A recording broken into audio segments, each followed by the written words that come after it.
Ho, ho, ho, ho. Hello, everyone.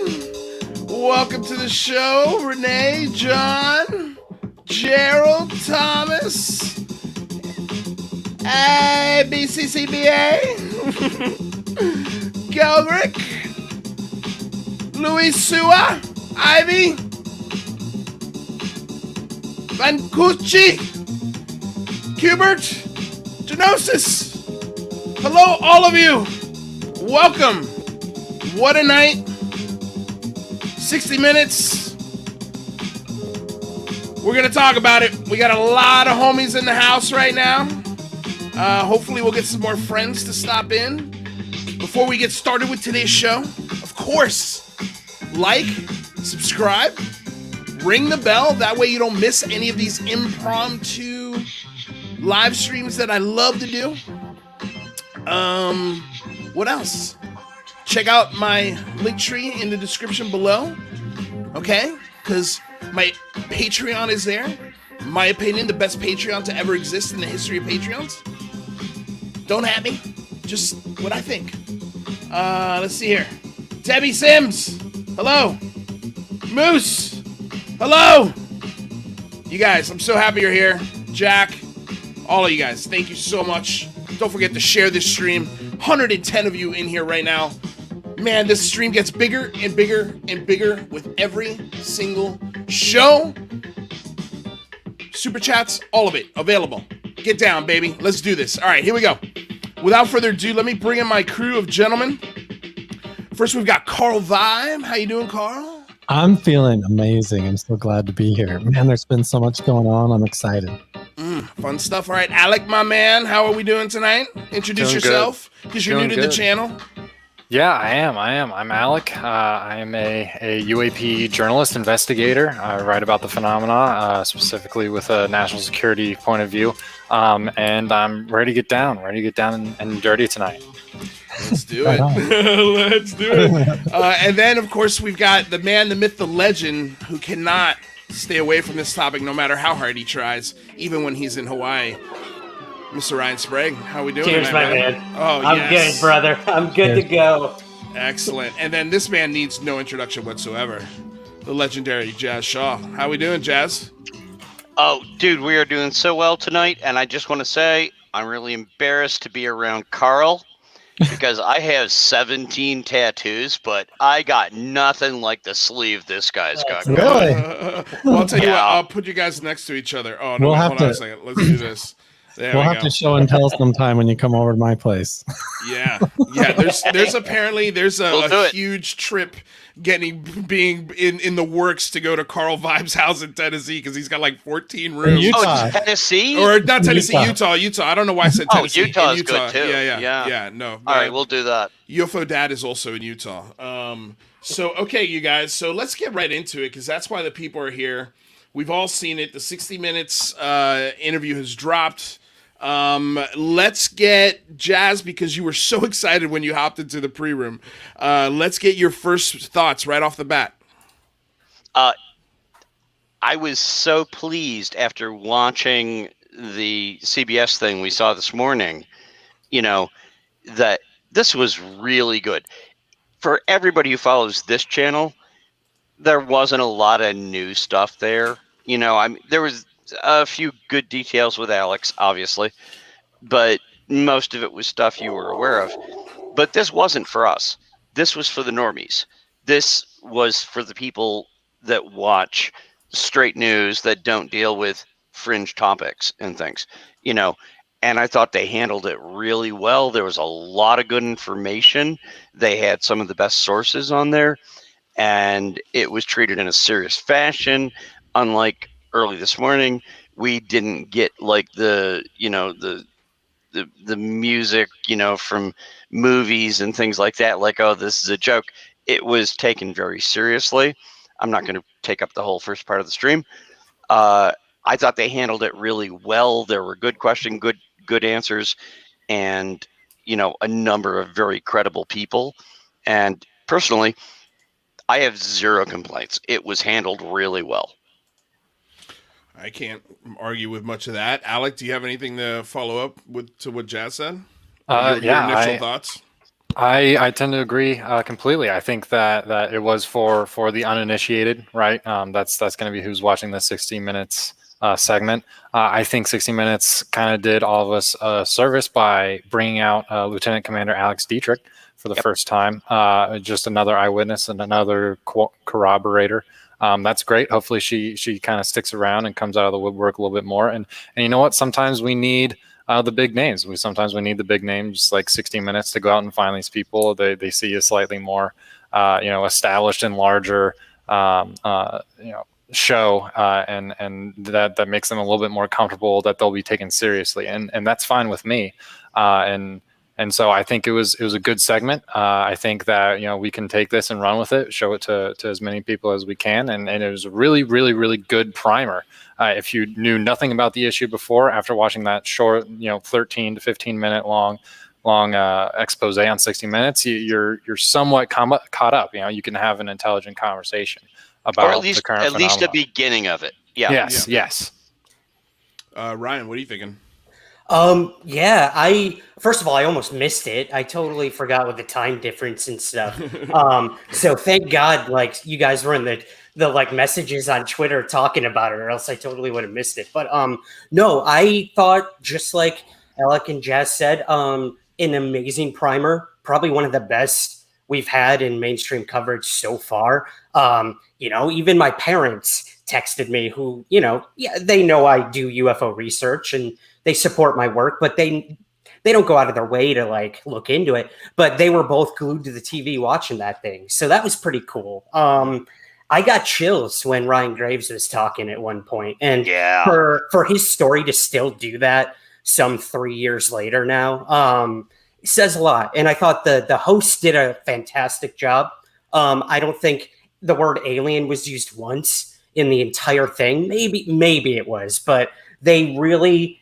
I agree with Jess. I thought the CBS morning thing was kind of a joke. Unfortunately, you had Leslie Kane involved with that one. I would have much rather seen her in the 60 Minutes segment. Totally. But Jess, I agree. I think that the one this morning, they were connecting UAP to aliens, and I fucking hate that. I'm so sick of it. Like, we don't know that. It's one tiny possibility to what we're dealing with UAP. So I'm just so happy that the 60 Minutes segment went out of their way to not connect it to aliens and to really stress the national security threat this could pose. So I thought it was fantastic. I loved it.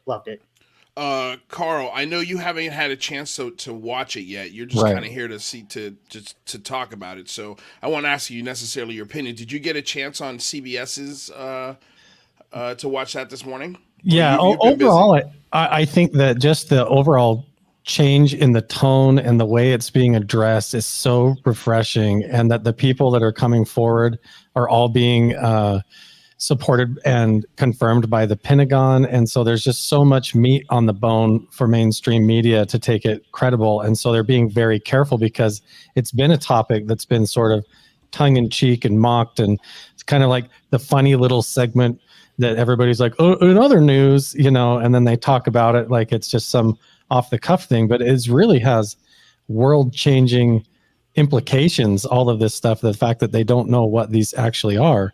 And the way that they're handling it now credibly, with real journalism and a real serious approach, with real witnesses out of the military that were there and involved, it all just lends to this. And finally, everybody is starting to feel a little bit vindicated and a little bit supported in their experiences that they've had, and the embarrassment that usually comes from that. And that's a big thing that has needed to change for a long time. Yeah, no, you make some good points. I will say, though, CBS this morning, Ryan, you're right. Like, the first thing out of the gate was a clip from Close Encounters of the Third Kind, followed up by the Star Wars followed up band. By Star Wars band. You know, it was like usually and the smirk on everyone's faces while they were talking about it was really, really annoying. And I was kind of with you, Jazz. I was like, all right, here we go. So I have a feeling 60 Minutes is going to have this same kind of feel. So I started really lowering my expectations, which thank God I did. Because when the 60 Minutes episode did drop, I was like, okay, that was actually pretty damn good. There was not one clip of a movie. There was never mention of aliens. You know, I think Brian maybe once, but it was because it's like, you know, if it's not Russian, if it's not you gotta Chinese, mention it. Yeah. It's the hypothesis is there. Oh, can I interrupt, Luis? Yeah, please. There's nothing wrong with saying, "Oh, could this be Russia? Could this be China? Could this be Iran?" There's nothing. The UAP task force has never said we're here to look for aliens. They're like, "What is this?" If it's unidentified, we have that. Those are obvious targets that you would say, "Is that what this is?" I don't discredit any news source that says we should be looking into adversaries. That's one of the possibilities. And I think Ryan has said this repeatedly on his podcast. You know, that's absolutely one thing, several things, you know, that have to be investigated. But they didn't say, oh, well, let's cut to the Star Wars music, you know. Right.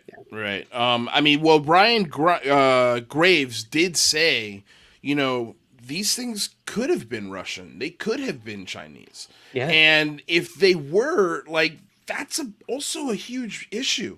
You know, so they never once was it these are aliens or these are extraterrestrial, or these are interdimensional. None of that stuff ever happened. There was not a smirk on anyone's face other than maybe when it was like, you know, hey, like, we've passed the Rubicon. I love when Lou said this. You know, when he's like, we've passed the Rubicon of whether or not these things are real. They're real. They're in the sky. They're occupying our airspace. And we're not talking about 30% of them, 20% of them, 15. We're talking about 2-3% of these incidences that are really, really, really weird. And why is it that we can't have that discussion? So what do you think of Lou's? I mean, I always love 60 Minutes. It's a very much a magazine television show where he's walking through the park. He's got his backpack on and his jacket. He's talking on the phone. And, like, that's all production stuff. They have to, you know, shoot that B-roll. So I'm not busting his chops. That's 60 Minutes. But, you know, other than that, how did you feel about Lou Elizondo's, statements? Sure. I'll hop in. I thought he's so over it at this point in terms of, like, being polite to these anchors. It's hilarious. I loved how he was like, I'm not saying that. This is where we're at. No, don't ask me that question. We're way past that. So you're right. I think Lou really came out firing with that. He knew what he wanted to say in that show, and he wasn't going to have it any other way because he knows how many eyes are going to be on that. And again, I thought he did a fantastic job. I thought Mellon did great. I actually, not being a personal fan of Mr. Rubio, I thought that was one of the most excellent interviews with him I've seen so far. And he said one of the most important things in the entire interview, and that was, I want a consistent program set up to look at this, not a task force. We all know those are temporary. Come to an answer, move on, task force done. I was so happy to hear Rubio talk about, I think we really need to lobby for a consistent UAP program again. One taken seriously, one without stigma, because, again, the threat isn't even the UFOs themselves, potentially. It's not reporting it. And the stigma behind pilots not reporting it. That could be the true danger. So I thought Rubio did an excellent job, and I can't believe I'm saying that. Well, just to address this, Luis looks crazy. I think he's from a UFO. I am crazy, and that is very possible. That has already been established. Welcome to the show. Just for the record, Luis is not a dolphin. So he's not involved in any of this. So just so you know, he's a human. Well, I mean, the thing that I think you're right. I think Luis Elizondo is sort of now beyond the point of caring. He is very much like, look, this is what's going on. Take it for what it is. Yeah. And if you want to take it, great. If you don't, It's not on me anymore. The poor guy, ran this program for 5 years and plus on a years micro and string on budget. like no budget, and he's basically doing it himself, putting the team on his back. And so, he's pushed for this for the 5 years. Behind the scenes, it came out in the public, and now he's pushed for it again for the past 4 years, and he's like barely getting anywhere. The 6 Minutes interview is going to, I think, become on par as far as disclosure comes with the 2017 New York Times article that kind of launched this whole snowball that we're in right now. I think that's kind of the level of media attention that we're getting at right now, which is good. But you're right. It was just over it now. He's tired of these anchors and these interviewers and these reporters not knowing what they're talking about. They barely even know the questions to ask. Exactly. And he's just like, all right, here's the question you should ask me. Here's the answer to that question. He's just doing the interview on him like by himself at this point. Yep. Because he truly is. He's just tired of it. He's like, guys, we've been through this. We've done this. Like, let's move on. We don't want to have the discussion. Is it happening anymore? Like, we know it's happening. Here are the facts. This is happening. Here's the video. Here are the pictures. Like, move past that. Like, reassess your worldview. We're here already. Now, what do we do about it? Those are the questions. And that was a really good message to get out. And I know Luis and I had discussed this before the show even aired. I just want to re-stress. Everybody in the ufology community, everybody sitting here on this roundtable, 60 Minutes wasn't for us. That wasn't for us. There was none of us heard anything new. Mm-hmm. But that was for the normies. That was for the people that are going to have to be eased into this if and when the truth comes out. Well, here's the thing, too, Jazz. And that was it. Here's the thing, is that it's also like, I think of the water cooler tomorrow morning, Monday morning. Right. Okay, and the person who maybe's in the closet on this, who's like, I definitely don't want to bring this up anywhere. Right. When they go to work tomorrow, they're going to be like, hey, did you see 60 Minutes last night? Right. With the UAP stuff? And exactly. Boom. Conversations now starting to be had in a place that maybe it never was had before, and then amplify that to restaurants, to offices, to government employees, to the Pentagon, to senators, congressmen, our parents, like YouTubers. There's going to be so many YouTubers tomorrow being like, "What did you see 60 Minutes?" Like, again, acting like it's the first time they've heard this. When Jazz is right. I can't even count. The five of us, this was nothing new. Nothing in the 60 Minutes was new, except maybe Rubio saying there might be a consistent program that might be coming up, which is a cool little tease. But yeah, I think you're right. I think so many people tomorrow, even tonight, are going to be tweeting about it, are going to be looking into it. And I think it's awesome. I think what's the stuff from Alex, by the way, I'm this will be real short. I'm sorry. You're good. Alex has only come out recently. Yeah. So I think it was big that she came out and went on 60 Minutes. Well, this was her first public appearance ever. She was on Unidentified, but she did not show her. No, nobody knew her name and nobody saw her face. They didn't see her face, and they didn't have a last name. Yeah. Right. But it was great that they did that. So I give creds to 60 Minutes and to Alex that now it's become so obvious. She's like, okay, I'm going to talk. I hope she's ready. Yes, I saw the son of a bitch. I hope she's ready for what's going to happen the next couple of days. I mean, I've already emailed her twice. So, thank you for I might get a restraining order. Thank you for the $4.20 donation, Jack Ryan. Truly appreciate it. Carl, you were about to say something. Yeah, man. I think it's easy to forget, too, that we're only getting the little sprinkles on the top, because when we're talking about these pictures and the images and the video, it's still only just like cell phone footage from one person who was standing on deck holding it up to the monitor and the screen. That's really all that we're talking about. And that alone is mind blowing. And so when you understand that, like, the USS Omaha is one of an entire group of ships, a whole fleet of people with possibly submarines, helicopters, airplanes, all sorts of different things in an entire battle group there witnessing this, and they're sensing it with a whole array and a spread of our most advanced equipment, and we're just getting the sprinkles on top, and that enough is mind-blowing in what it implicates. And if all of this stuff eventually starts to come out and get disclosed, we still don't even know. So when we see these people get more assertive on the news, it's because maybe they've seen under the curtain and they kind of know what's really going on. We see one object on screen and then we hear there's 13 others and we didn't even see any of those, So when you stop and really start to peel the layers of the onion back, it goes very deep. We just got a $50 donation from Angel Street. Thank you, my lady. I truly appreciate it. That is awesome. She says, for the entire awesome panel, do you feel like this tech is more of a threat from other nations or ETs? Can I take a first crack at that? Yeah, it's your show, buddy. I'm going to say it's both.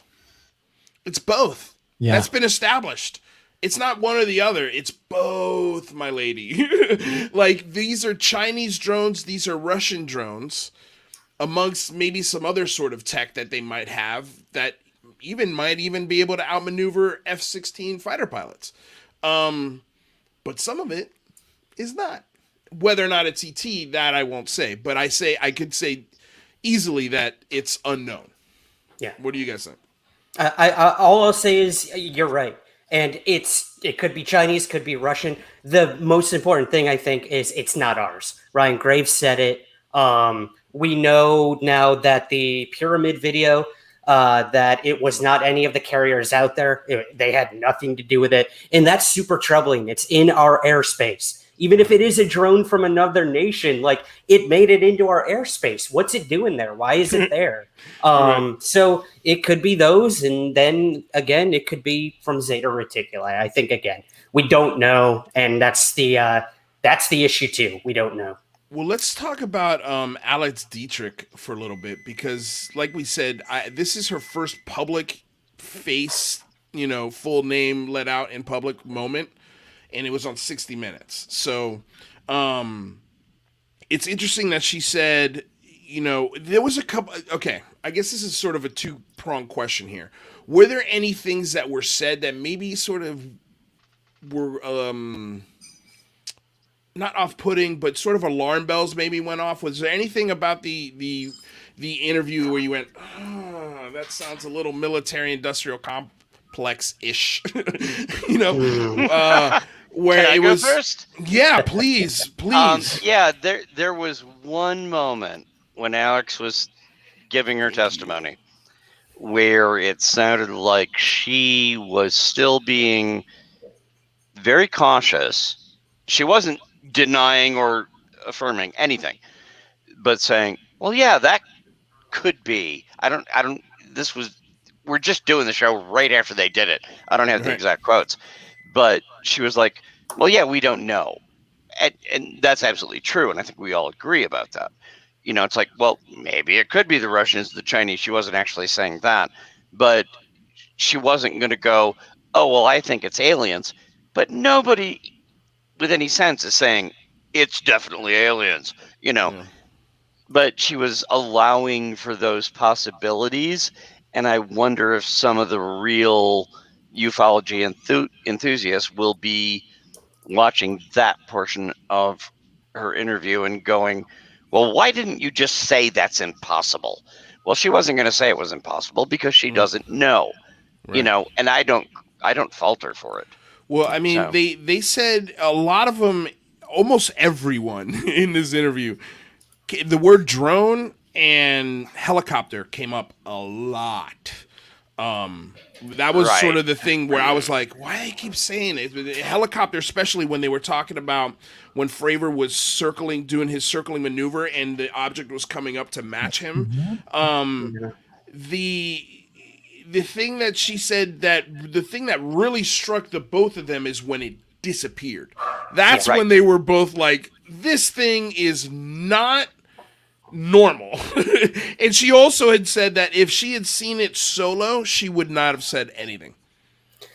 Yeah, Right. which thank God she wasn't, because again, I think that's the major issue is the not reporting these things. So if this segment does anything, I hope it shows other pilots like do it. You know, you got your iPhone, whip that shit out, get a picture. Like, what are you? Yeah, especially because apparently our pilots are encountering these things daily off the coast of Virginia. Like that's a lot. That is. Seriously. And Every day, Ryan Graves said. I'm not trying to trash Ryan, but as far as Alex goes, she stayed in the service a lot longer than David Fravor. That's a good point. And we cannot say, why didn't you come out sooner and risk your career by talking about this when Fravor waited until after he retired? So I do not blame her for that. No, well, also she had. If I'm not mistaken, from the History Channel, the first season of Unidentified, it was clear that she had really just sort of gotten it. She was fresh in that cockpit. Like she had just gotten all of her certifications. She was just sort of this is like one of her first handful of missions with the squad. And when it was all over, I remember the thing that she was kind of upset about was the fact that they sent them to a place unarmed. They had no munitions on the planes whatsoever. And when they got to this thing and it started expressing itself the way it was expressing itself with its maneuvers, it's almost like almost getting killed or something. When you get back and the event's over, you start thinking about it and replaying it. She was like, it scared her. And she was angry, and then that fear turned into anger because she was like, "Why would they send us out to that cap point, especially if they had known that they've been seeing these things for days without any munitions or any ways to defend ourselves?" And that's what she was really worried about. It just wasn't fair. Yeah, she even said in the one interview where they blanked her out, before when this all first came out, the whole story, that she was even concerned that they were going to have to, if it started moving towards the fleet or their ship, that they were going to have to crash their plane into it in order to try and stop it. Right. And so, I mean, that's one of her first experiences. And David Fravor, he was like a Top Gun pilot, not just a pilot, but a trainer.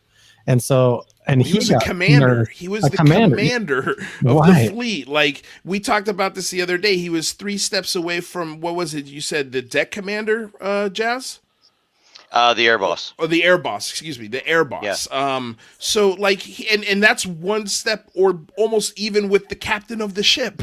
so he was a very high rank on that aircraft carrier. Thank you, TB, for the $24.99 donation. Very killer of you. Also got a $10 donation from the Crusher 66. Something to think about. Carol Rosen said years ago that Werner von Braun predicted that we would end up waging successive wars. The last one involving a supposed threat from outside this planet.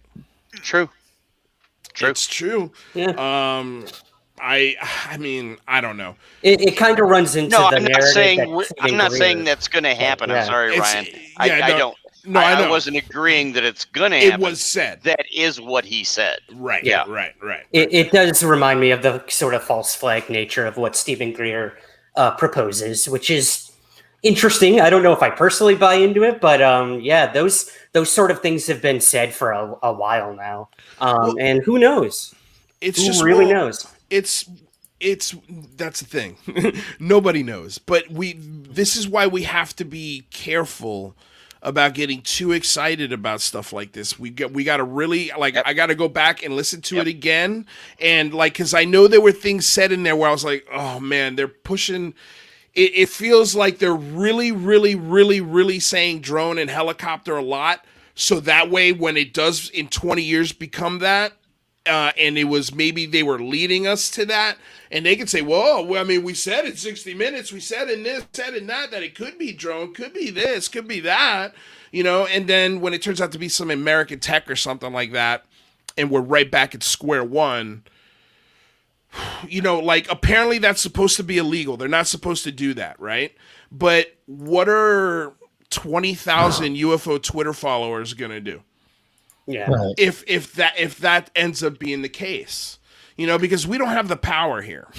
And that's why we have to be careful. I know this is exciting, but I just have to emphasize immensely. We got to make sure, especially when it comes to spending and what the wording of these bills, we have to make sure we have to keep a very sharp eye on these things. That's why it's nice that we have Marco Rubio in the Senate, and he's kind of taking the charge on this, taking the lead on this, and he's done a bang up job so far. So far I can see, and I'm with Ryan. I'd like to see legislation or some kind of statement or movement behind an established program within the Pentagon, not just the task force. And we shouldn't focus entirely on Marco Rubio, who is a Republican. Wyden from Oregon, who's a Democrat, was one of the co-authors of that, and all but one of the people in the Senate Select Intelligence Committee signed on to the request to make sure that we have this report. So it was a bipartisan effort. And it wasn't a bipartisan saying, oh, there's aliens, or there's no aliens. It was like, we need to know what's going on, and we're paying your salaries. Come tell us what's happening.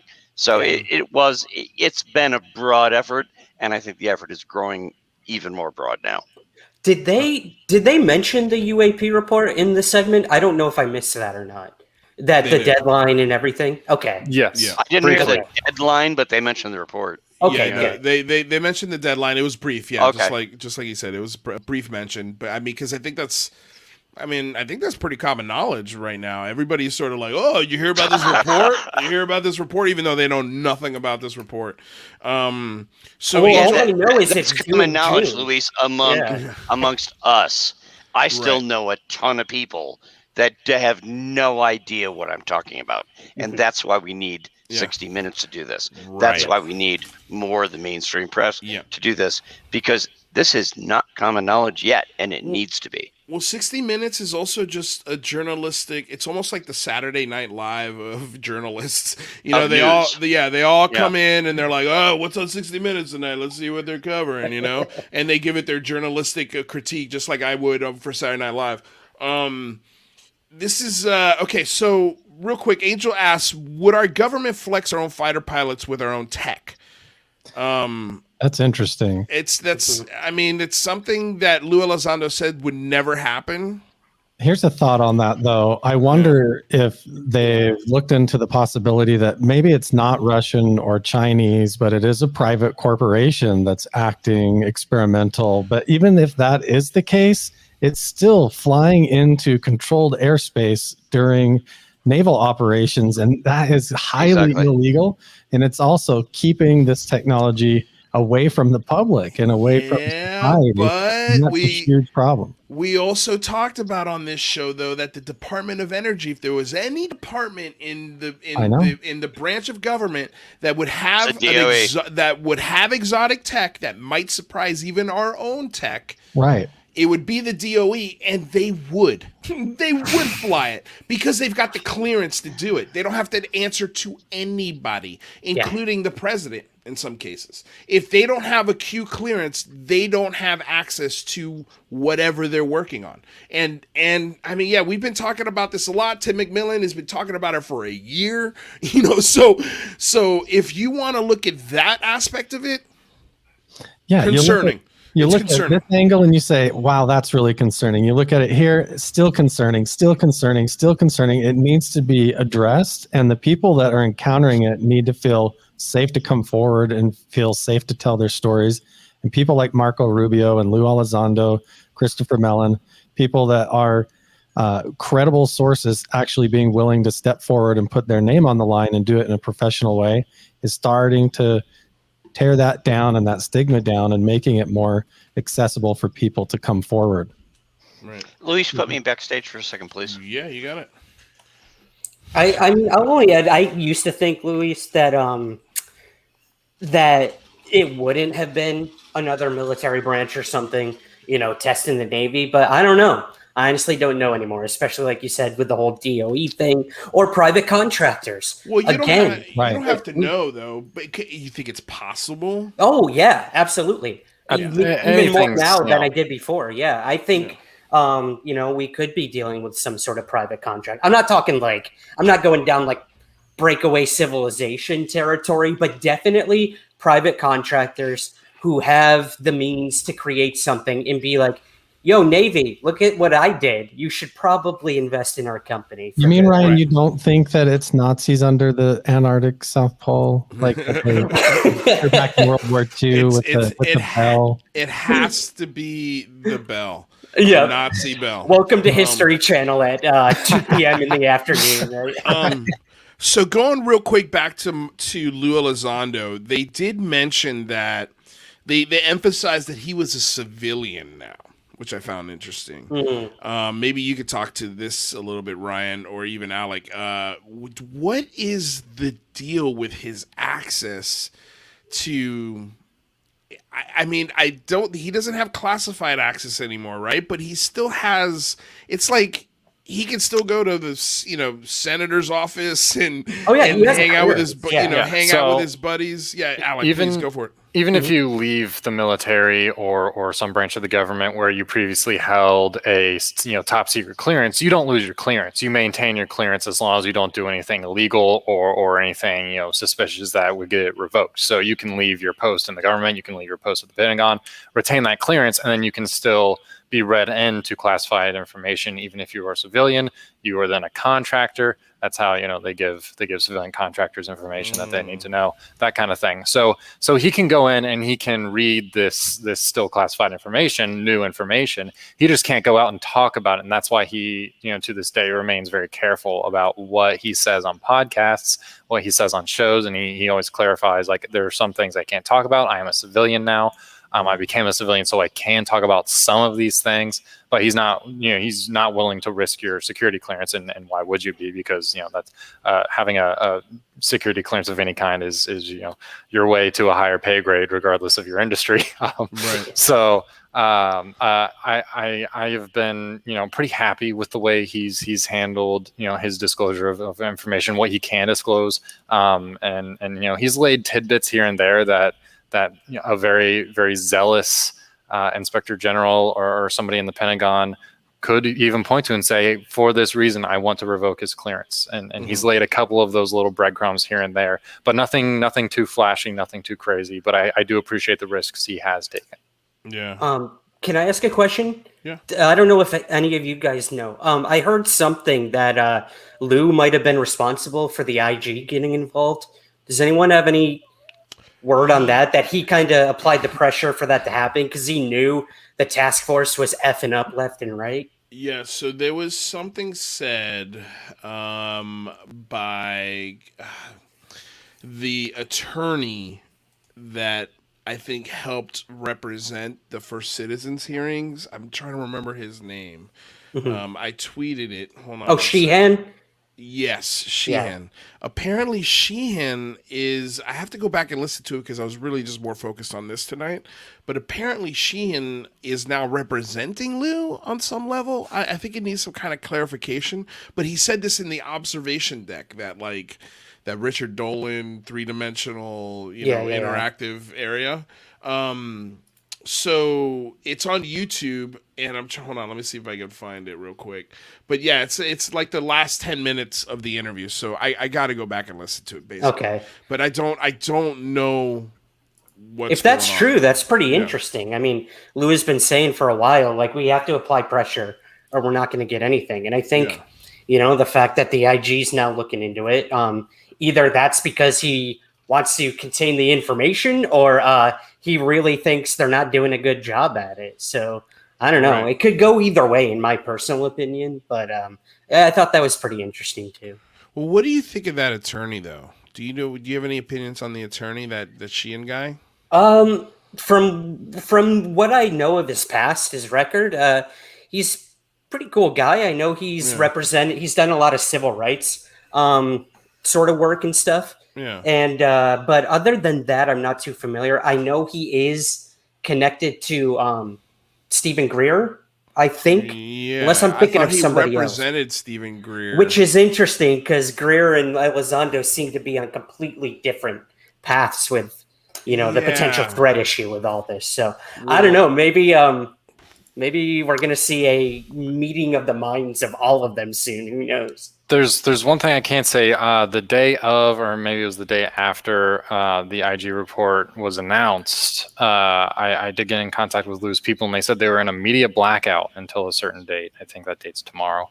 And I was wondering, and never got an answer of this, of course, if the Inspector General report had anything to do with Elizondo, or if it was just, the lead up to the 60 Minutes interview. They didn't want to get scooped on anything. So it's hard to tell, and that's more speculative than anything. I don't want to have any kind of definite answer there or anything, but something to ponder. Well, Cool. aren't they supposed to establish some sort of head of that not investigation, but inspection? I asked Susan Goff about the IG thing, and she gave me the standard non-response about that. So it was, well, that's part of the process, basically. And that was all we got. So I think the IG thing is, I probably have a different spin, even from some of the guys on the debrief about this. I still suspect that there's a possibility that they were listening to like Rand Paul and some other people and saying, well, we just want to check and make sure that the public's money is being spent responsibly. Mm-hmm. Are you investing a lot of time in people that are being paid on taxpayer dollars into looking into this when you're not doing the job you were actually hired for? That's one possibility on the spectrum, in my opinion. But I don't rule it out entirely. Yeah. Well, they are doing a Good Morning America hit tomorrow on this topic, on the UAP topic. I've heard that Good Morning America is going to be doing something, but I'm curious if I don't think they talked about the Inspector General once. Whose dog was that? That was Ryan's.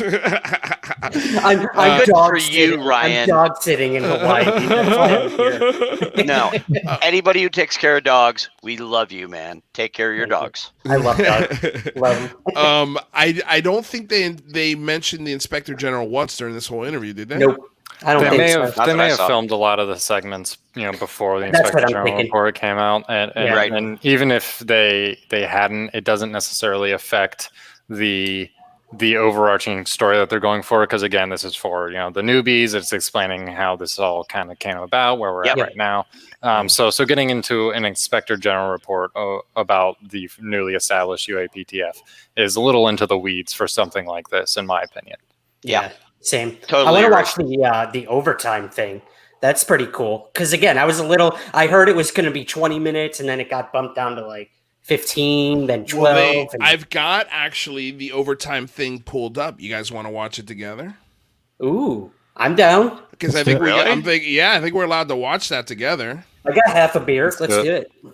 It's only 6 minutes and 45 seconds. So okay. I've got a fresh martini. Let's do it. Let's do it. All right. Cheers, guys. I'm gonna pop this to full screen so we can. I don't know what kind of commercials are gonna play, if any. Let's see if it. And we can talk over the commercials. So yeah.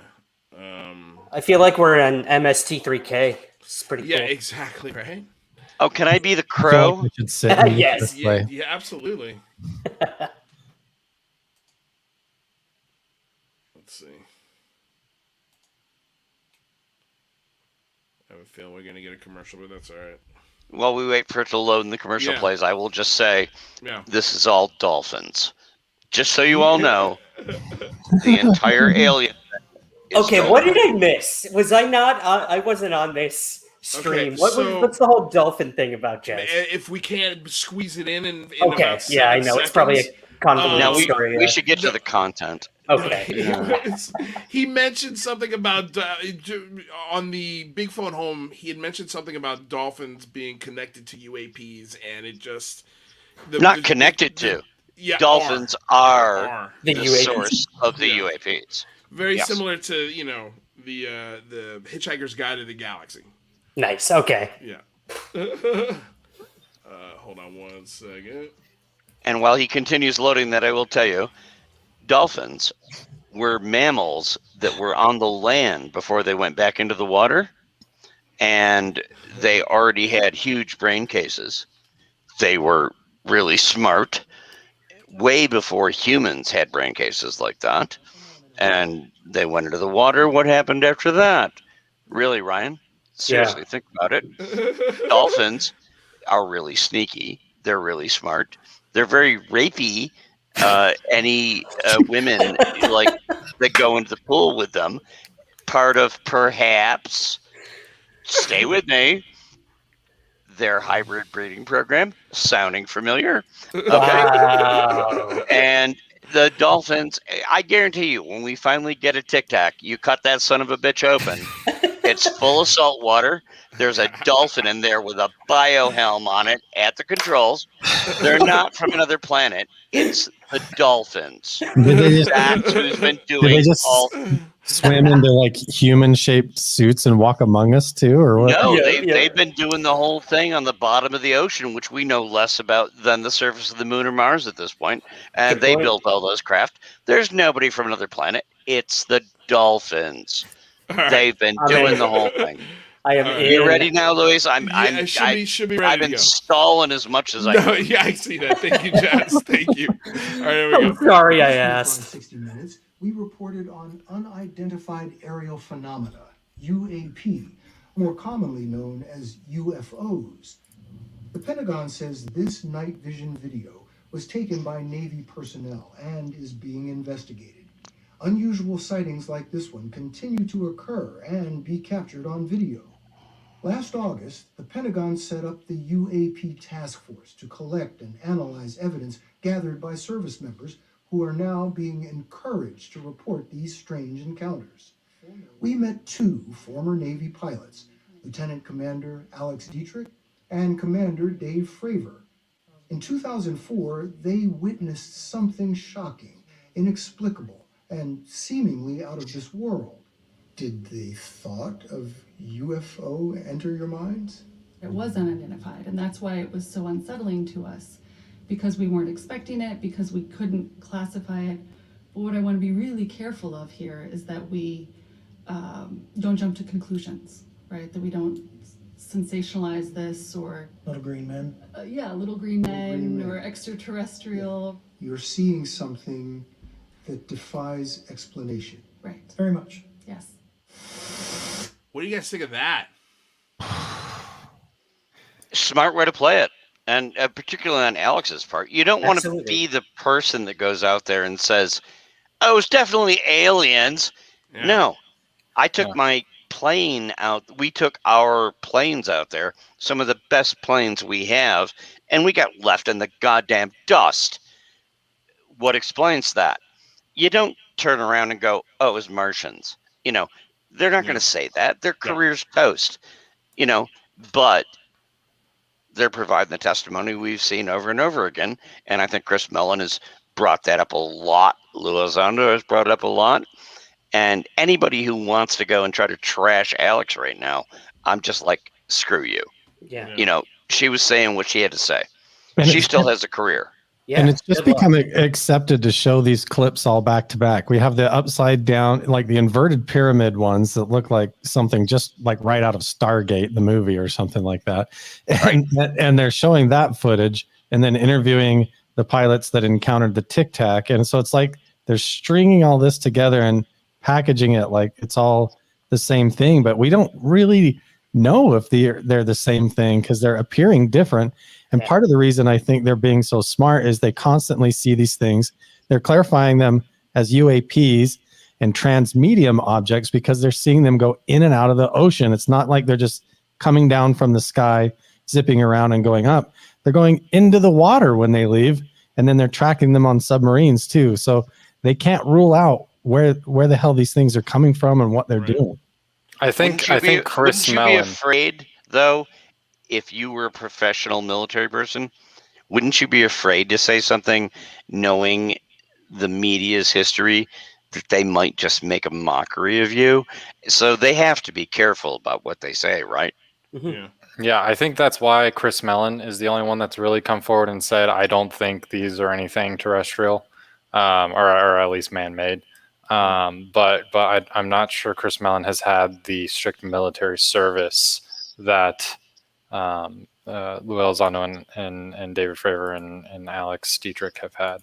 I think he was he was on the Senate Select Committee of Intelligence as a staff member, and then he was a former Deputy Assistant Secretary of Defense, which is an appointed position. It's a political position. It's not necessarily a military position. So I don't know. I don't know. So please, somebody correct me if Chris Mellon has military service background. But it is to my knowledge that he doesn't.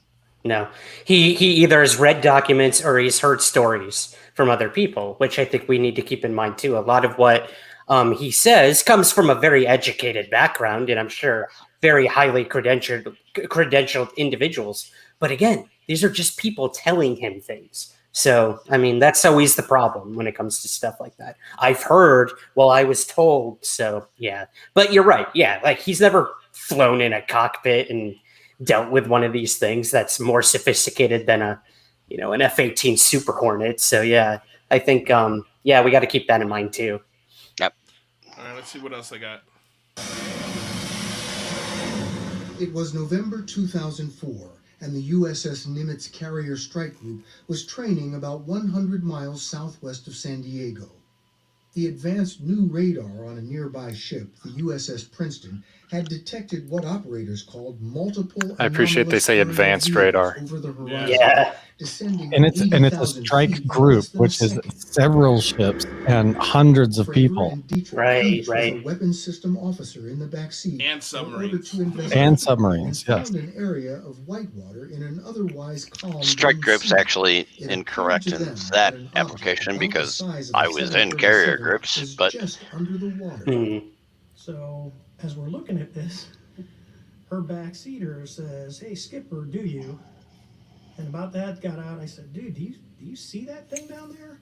And we saw this little white tic-tac looking object, and it's just kind of moving above the whitewater area. Do you ever drop your phone and it sort of bounces off the countertop and then bounces off something else, and it's sort of like no predictable movement, no predictable trajectory. Yeah. Ooh, that's interesting. Like a ping pong. Acceleration. Very. Yeah, he's described it before like a ping pong ball thrown in a mason jar going breaking off the glass, moving around above the surface of the water.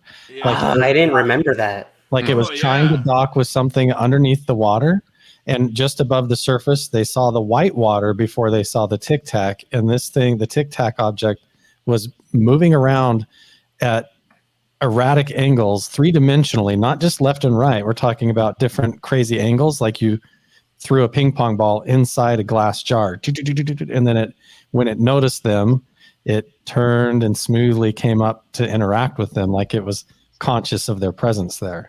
Very strange. Yeah, no, dude, it's. We wild. live in such strange times. You guys, Yeah, we reality do. is much weirder than we think. I mean, but I do love how they're both like. I love how she's looking at him because, like, this was her commander.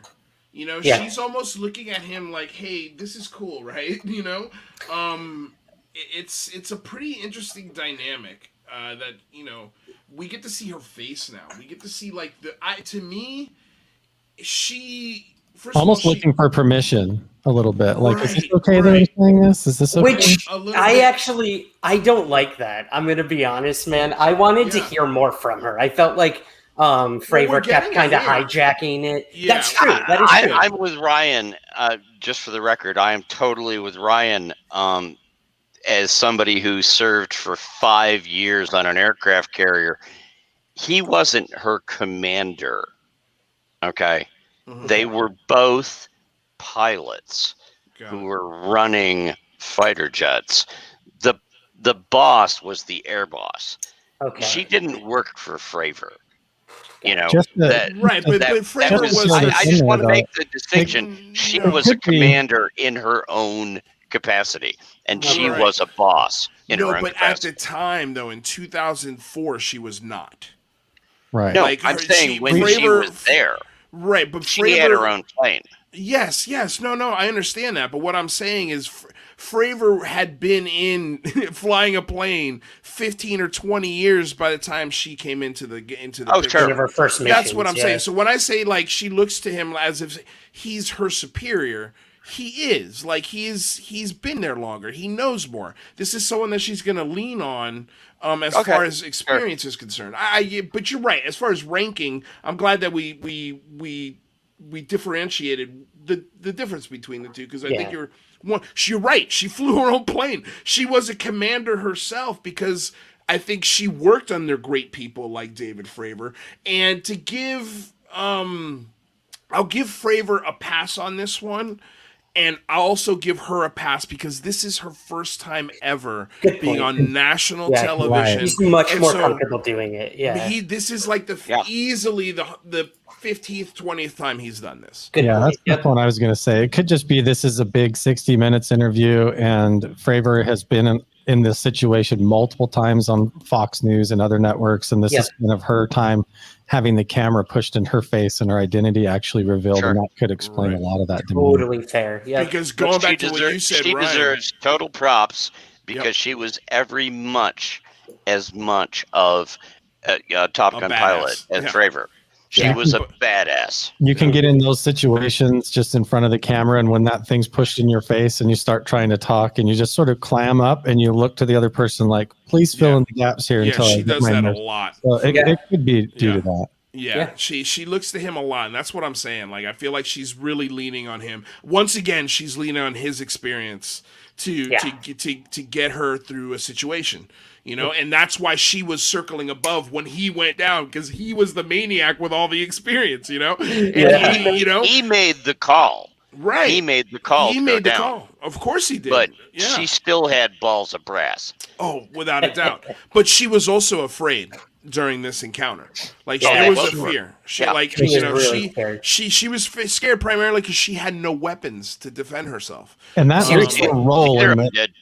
That's her role in the plane as well, because Fravor, he's the pilot, so he's actually flying the aircraft, and she's supposed to be the one doing the targeting, the tracking, and the firing of the weapon systems, and she doesn't have any. She doesn't have any. Well, she's... You know what's weird? Yeah.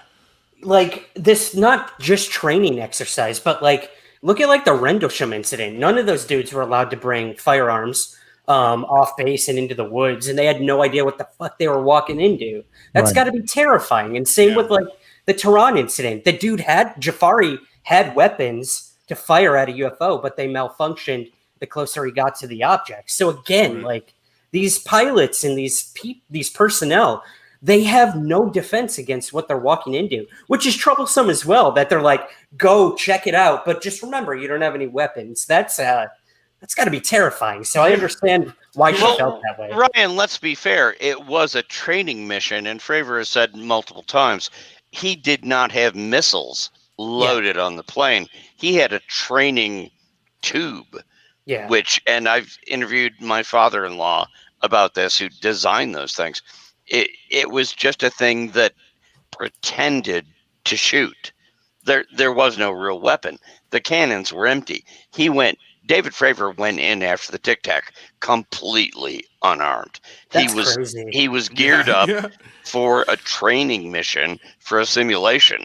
And they were like, go check out this fucking thing. And he went, he had no weapons, and he still dove down and went after the son of a bitch. And to this day, I salute David Fravor. Yep, I guess I would look to him when trying to answer a question like this. Yeah, absolutely. I would look to him to tie my shoes, dude. Like the guy is a badass. They're both badasses. They are both badasses. They are both badasses. And so so that's what. Let's see what else they got to say. Let's see. What else. Fravor went in for a closer look. So you're sort of spiraling down? Yep. The Tic Tac still pointing north-south. It goes and just turns abruptly and starts mirroring me. So as I'm coming down, it starts coming up. So it's mimicking your moves. Yeah, it was aware we were there. I want to see how close I can get. So I go like this, and it's climbing still. He's like, I want to see how close I can get. Disappears. Like crazy. gone. And you saw no visible propulsion, no wings or anything to make it fly in our atmosphere? No, actually, when it turned and started coming up, it was kind of like, okay, because we have nothing that goes that fast and just starts climbing at will. Seconds later, Princeton reacquired damn, dude, that's 60 wild. miles away. So in a matter like of, that. yeah, it just appeared there. Does anybody remember the size of the thing that he described? It seems like it was like 40 feet long, but I don't want to be incorrect on They're that. the size of the jet, I That's think. Yeah. 40 Yeah, he feet compared long to is the like size a of bus, this you know? If it's plane. Tic Tac shaped, that's like a bus flying around. Right. Basically, yeah. But well, that's Mick's whole argument. Mick West's whole argument. He's like, well, how does he know how big it is? He was far, like he doesn't rely on the training of a fighter pilot to determine They don't the exist size of to him. something. Yeah. Yeah, like These it's pilots do wild. not exist in McWest. Yeah. So let's not stick on him. Let's just play more of the video. Yeah, let's play more of the video. To be the same object and briefly locked onto it with a targeting camera before it zipped off again. They didn't get a visual on it, but they did get this FLIR footage, the forward-looking infrared. So you've got the infrared image Right. Yes. and your eyesight Yes. and the Princeton The radar. all saying there is something out there. Yes. The Princeton Dude, had I don't know if you guys noticed this, but she's holding. Let me see if I can rewind the this. anomalous objects for Please. days. While you're rewinding that really Yeah. quick, Your eyesight. I saw an interview where they were talking about the FLIR tracking system that locked onto the Tic Tac when the second pilot went out to try and take a look at it, and he actually got it on the FLIR there. And when you see that thing zip off to the left, you have to realize these tracking systems, they can move quick enough to track and stay locked on a target, like an opposing fighter jet going in the opposite direction, flying right underneath you. These FLIR pods are capable of staying locked and flipping completely 180 and tracking and staying locked on these targets. And we see this object just go trail off and just ditch the tracking system. It's able to break the lock, jam their sensors or whatever it does, and zip off faster than even their advanced weapon systems can stay locked onto it, which is pretty mind-blowing when you think about it. I think that's overlooked a lot in those videos. That's if you go to the HUD, the heads-up display. If you look at the Super Hornet, which they were flying, unlike back in the famous World War II movies where we always watch, where somebody had to sit there and like hold onto a gun and shoot through the propellers and shit like that. On the Super Hornets, they're wearing a helmet that covers their face, and the right-hand side, their right eye, actually controls where the guns are pointing. And they don't have to take their hand and move, like a Wild West movie. Yeah. It just moves the gun where they look. They've had That's that. the same way it moves the cameras. They've had that technology on the Apache helicopters clear back in Desert Storm, and the stuff that they have now is even beyond that. And the stuff we had in ditched it like it was 2018, nothing. I mean, that's not even remarkable to these guys. It's remarkable to a lot of the public. But no, what those two people sitting there, they're aware of how those weapons work. That's why they're so intimidated about the experience. Like, we can't deal with this. Yeah. Well, check this out real quick. I just wanted to point out. I don't know if you guys. Yeah. What is she holding? What is She's she holding? holding a thick book with notes and a folder of some kind with tabs. I don't know what's in there, but she clearly brought something to either prove her credentials, or maybe she took notes on this. Maybe this is what the whole day. Who knows what's in her hand right now? Could it be radar? Could it be? I mean, I don't know why she would have the radar tracking info, but it's a very thick book. It's a very, very thick book of something. And it looks like it's got like I said, like stickies on it and prepared points. statement, maybe? Like, who knows? That would be a thick prepared statement. Yeah, it is thick. It's a good. I mean, that is dictionary size. Yes. Like, yes. Maybe it's the new Jacques Vallée book. Yeah. Yeah, it's big. Anyway, I found that interesting. So let's see what else happens here. And Cool. Princeton The radar. all saying there is something out there. Yes. The Princeton had been tracking the anomalous objects for days. Dietrich says they were unarmed. I felt the vulnerability of not having anything to defend ourselves, to not having any rounds, anything on the rails. If this was in fact a hostile threat, There you go. And we were engaged. I felt vulnerable, and then I felt confused when it disappeared. Dietrich says. See, why the hell didn't they put that in? Man, I don't know why that she's hit so the cutting human room right floor. there. I Yeah. don't know why that hit the cutting room floor, man. I had a feeling it did, because there's no way she could not have said that to 60 Minutes. Yeah. I I'm don't know impressed. why that hit the cutting room floor. I feel like most of this we've already heard. We actually already heard in the 60 Minutes interview itself. This is sort of the first thing that's been added, especially from her perspective. Now we see her face when she says it. That's what I wanted. Like, yeah. there is genuine concern when she's like, "We were unarmed," like we had nothing. I wish they had put that in there, but I am happy that they pushed this overtime segment to everybody at the end of the segment. But I mean, I just wish it was in there. Has the pilot of the one that actually recorded it, has he actually come out anywhere? Yeah. Yeah, Underwood? yeah. Yes. Yep. Jeremy Corbell spoke to him. Right. You're Maybe talking about Rogan? Graves. Graves. Graves. Yeah. Okay, Ryan Graves. No, I couldn't remember his name. Yeah. Well, he was in the 60 Minutes interview. Right. Okay. Yeah. No, I haven't seen this all yet. So this. Yeah. Oh, No, it's okay. all good. It's all I good. thought you were talking But about the Tic the Tac thing guy. about not being armed, just so we're clear for everybody, that's been stated from the beginning. I mean, Fravor said that. When they were sent out, they were armed up or non-armed up for a training exercise. He had a green tube on each wing where a missile normally would be. And that was a tube that was a training device that simulated firing rockets, because they were getting ready to do a simulated thing. His guns were empty. When Fravor went after the Tic Tac, he was totally unarmed, and so was she. Yeah. And that's Yeah. why they were. It wasn't a failure of some sort. They were in the middle of a training exercise. They got diverted to go, "Oh, we got something weird on the radar. Go look at this for us." And they didn't get armed up. They were non-armed up for a training exercise. That's why she was out there with no guns. Yeah, well, it also makes sense. They're only 100 miles off the shore of San Diego. Right. If they accidentally off shoot Catalina. a missile or let off a 50 cal round and it plugs into a house or a highway or something, like that would be a nightmare. But And anyway. it had to be unnerving for them too, because even drones that we have to try and make a maneuver where it turns and like circles up and flies, like hovers up and turns the way that they describe it, is really had to be unnerving for them, because they're flying, point A to B, and they can bank and turn really quick, but they have to basically head in one direction when you're flying a jet.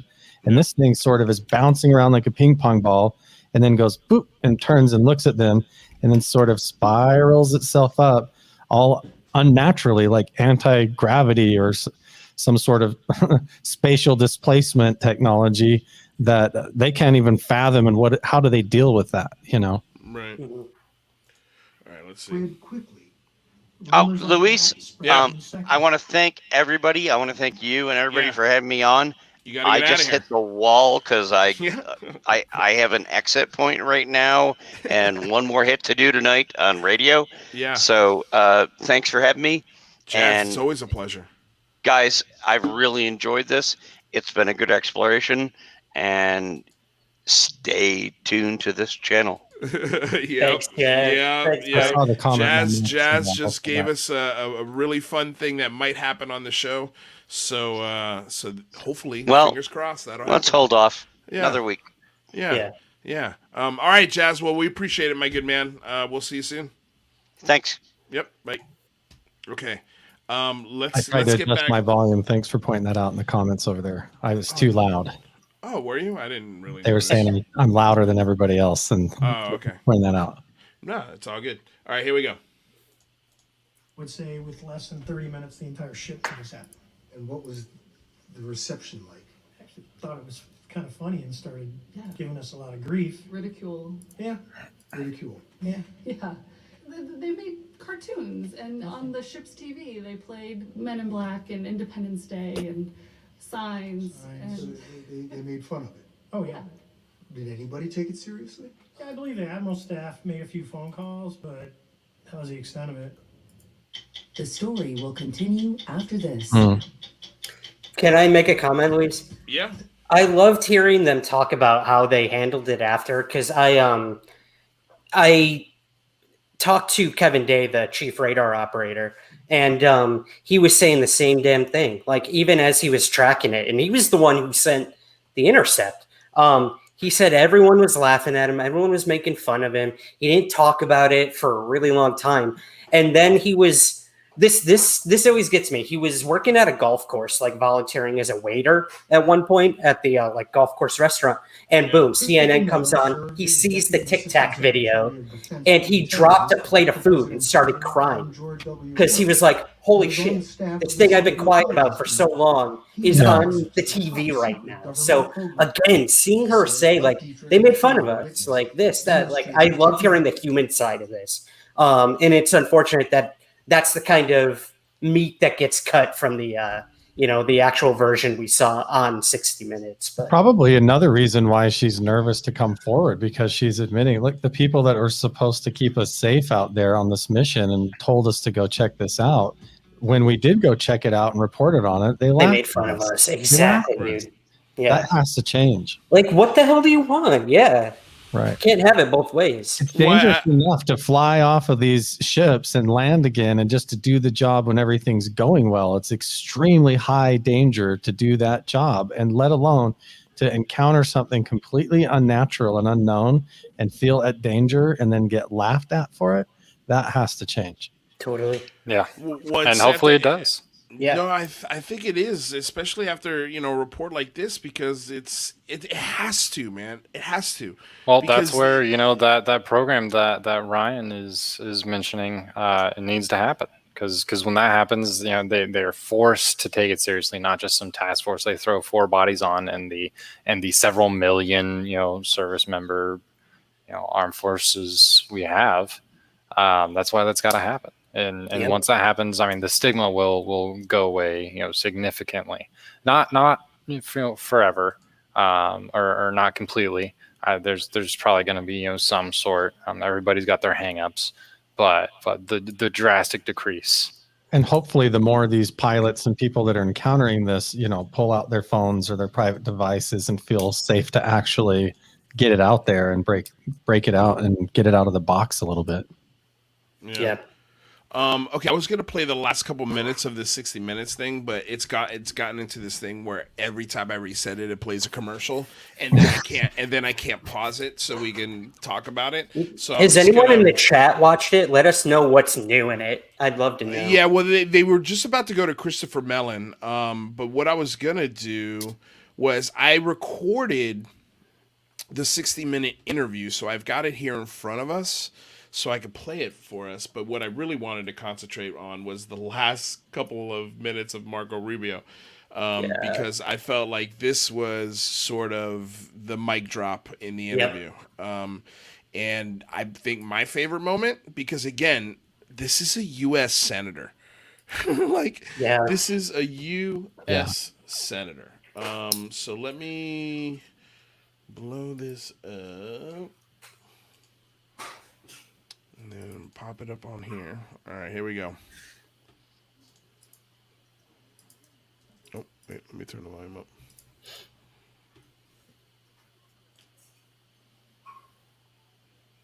Let's see.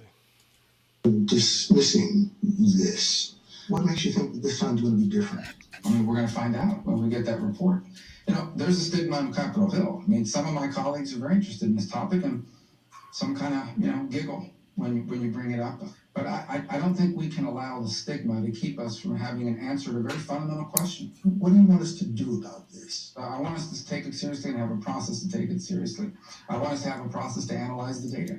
Every time it comes in, that there be a place where this is cataloged and constantly analyzed until we get some answers. Maybe it has a very simple answer. Maybe it doesn't. He killed it, man. Dude. He effing killed it. I'm not gonna Yeah. lie. Again, I'm a huge critic of him, but man, Yeah, like well- I couldn't ask for a better way to end a segment. But again, Sprague, that's what's so cool about this topic is that it's bipartisan. Absolutely, man. You can have some real strong personal feelings about Marco Rubio, but right now, I really like Marco Rubio.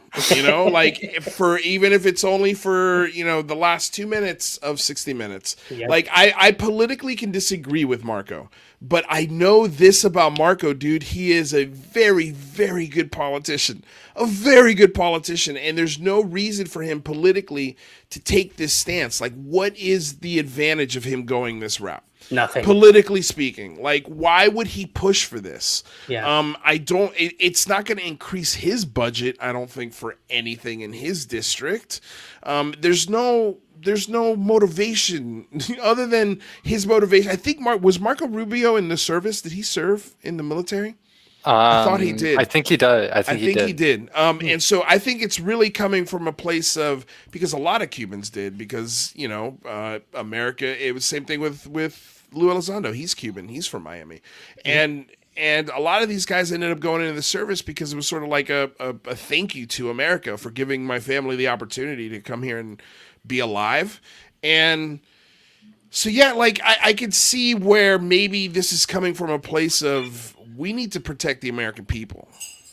Yeah. And so that's the angle he's playing. But the way he ended that interview, and maybe they're, Chinese and, Russian. Maybe they're not. Yeah. So, Senator Rubio, he did not have history in the armed forces. However, he does sit on the Armed Services Committee as well as the Senate Select Committee on Intelligence. Which means that he oversees quite a lot of military activity. Right. I thought he took up those committees because he was in the service. That's why. I knew he had served on those committees, but I thought he had also served in the military. That was sort of his motivation, I guess, to get in there. But I was wrong on that, obviously. Yeah, I think it was the briefings, to be honest. I think they shook him. I mean, you look at Mark Warner coming out of that briefing, and you looked at white as a ghost, man. Like, he went in thinking he was going to laugh it off and like whatever. And he came out and, the first person to put a mic in his face, he didn't really know what to say to it except, I think we should probably look more into this. I can't imagine like what was dropped in that room that they saw that we probably will not see.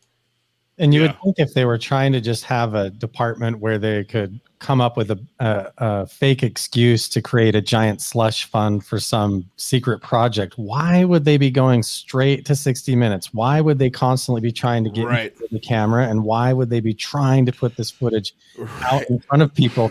That would make no sense. It's such a convoluted way. Anybody to come and audit the situation, and they're like, look, people pay attention.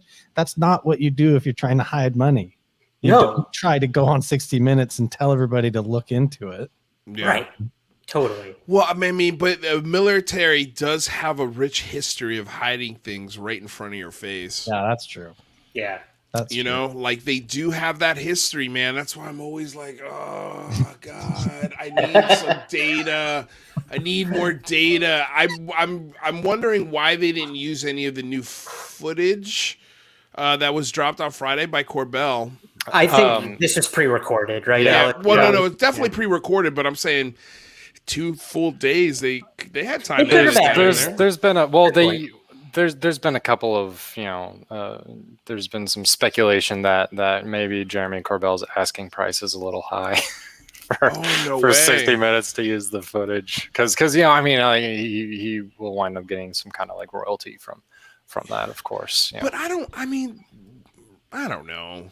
I feel like you never know. They're local news stations that are picking up his pyramid stories, and I'm pretty sure this one was played on other networks. No, the other thing is you don't necessarily want to oversaturate your audience. You show the 3 clips early on that we all know: the gimbal, the go fast, the tic tac, and you throw a couple other things in to the overtime. They show the pyramid video. You don't want to just drown the audience, when you're making one of these things. And they really more so focused in on the witness testimony because that's compelling. Telling the story is what compels people. That's what you do.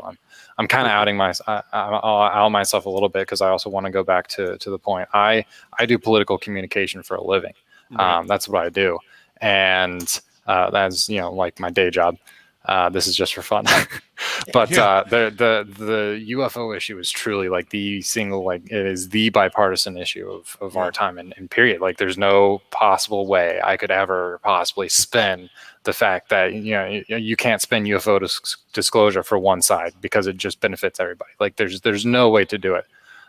So that's why when it's one thing that everybody can come together on, period. There's no infighting on this. It's either you want it, you take it seriously, you want disclosure, or you're just like, whatever, we have other things to take care of and focus on. And that's fine. Not everybody can care about everything at all times, but I do appreciate that Marco Rubio has kind of taken up the mantle from former Senate Majority Leader Harry Reid, who's now retired, who took up the mantle from really Barry Goldwater.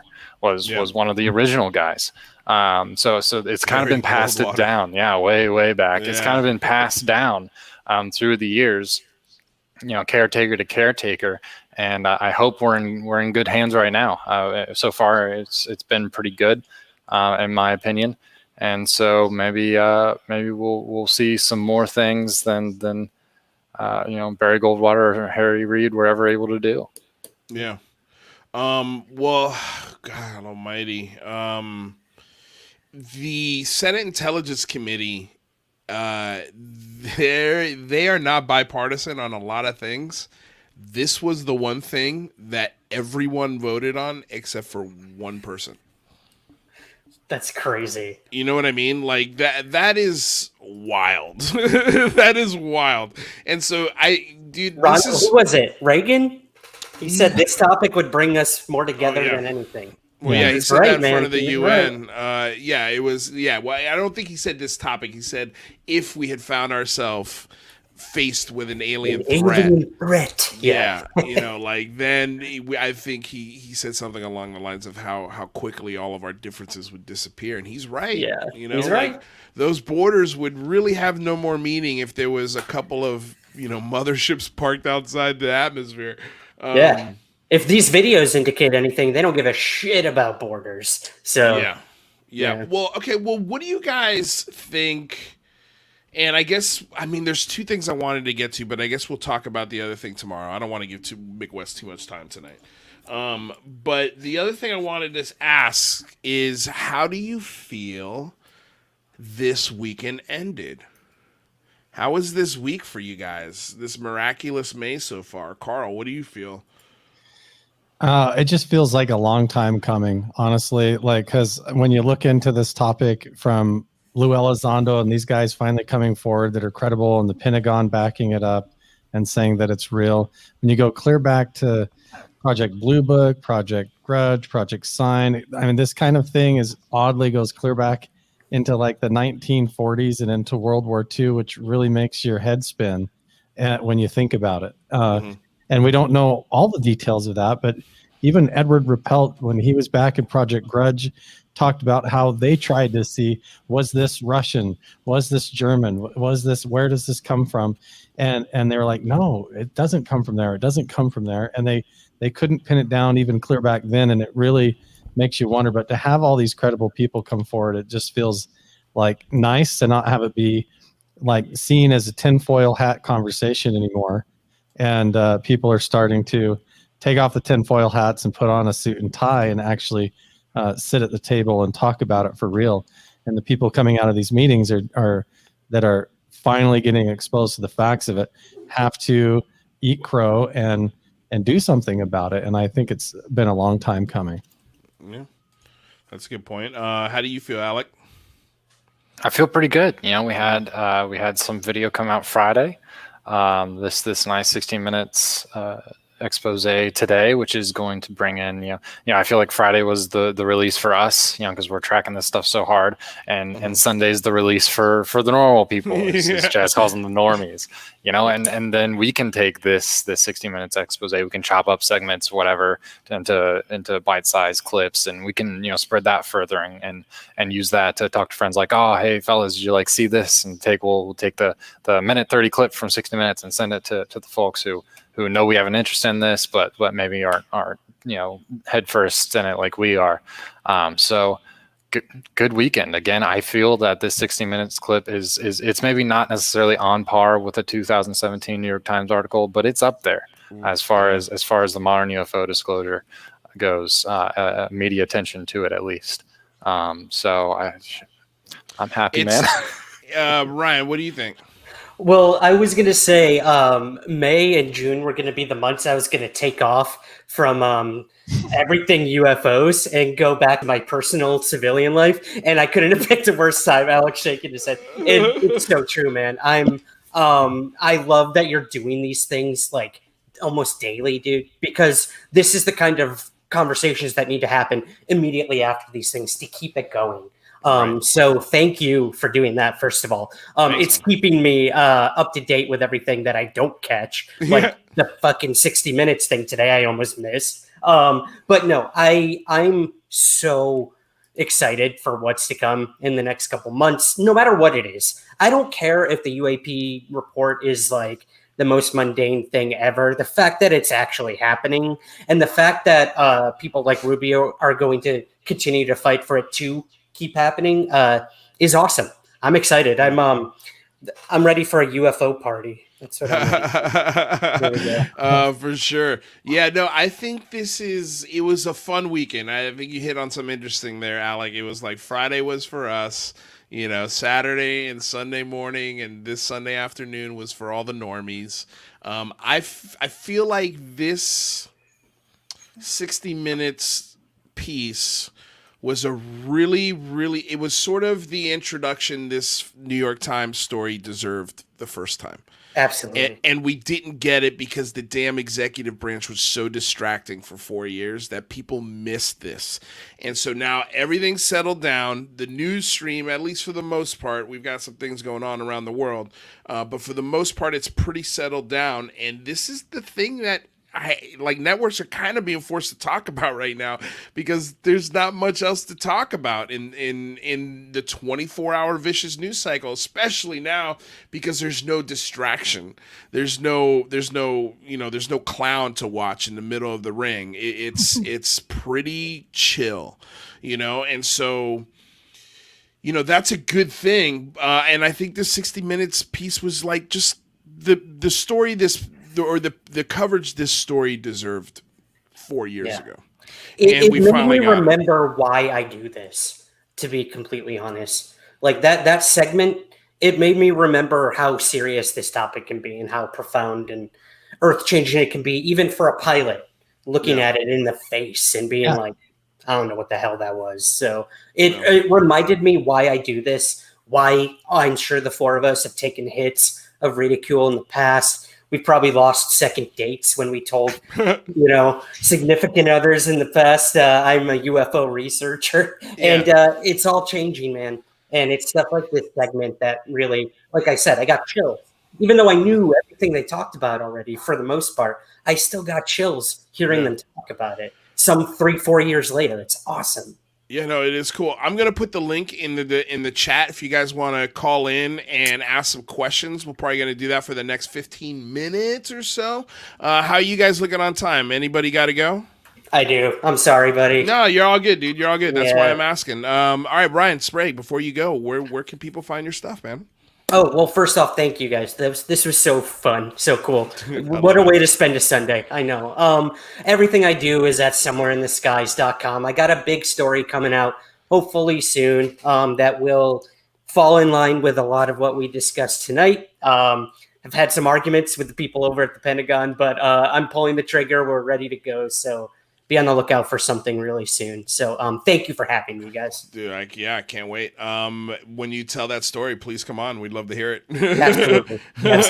All right, my man. We'll see you soon. Take care, guys. All right, bye. Good to see you. Oh, we got a very interesting gentleman in the chat right now. How are you guys doing on time before I get to Kevin? I'm doing okay right now. You're doing good? Okay.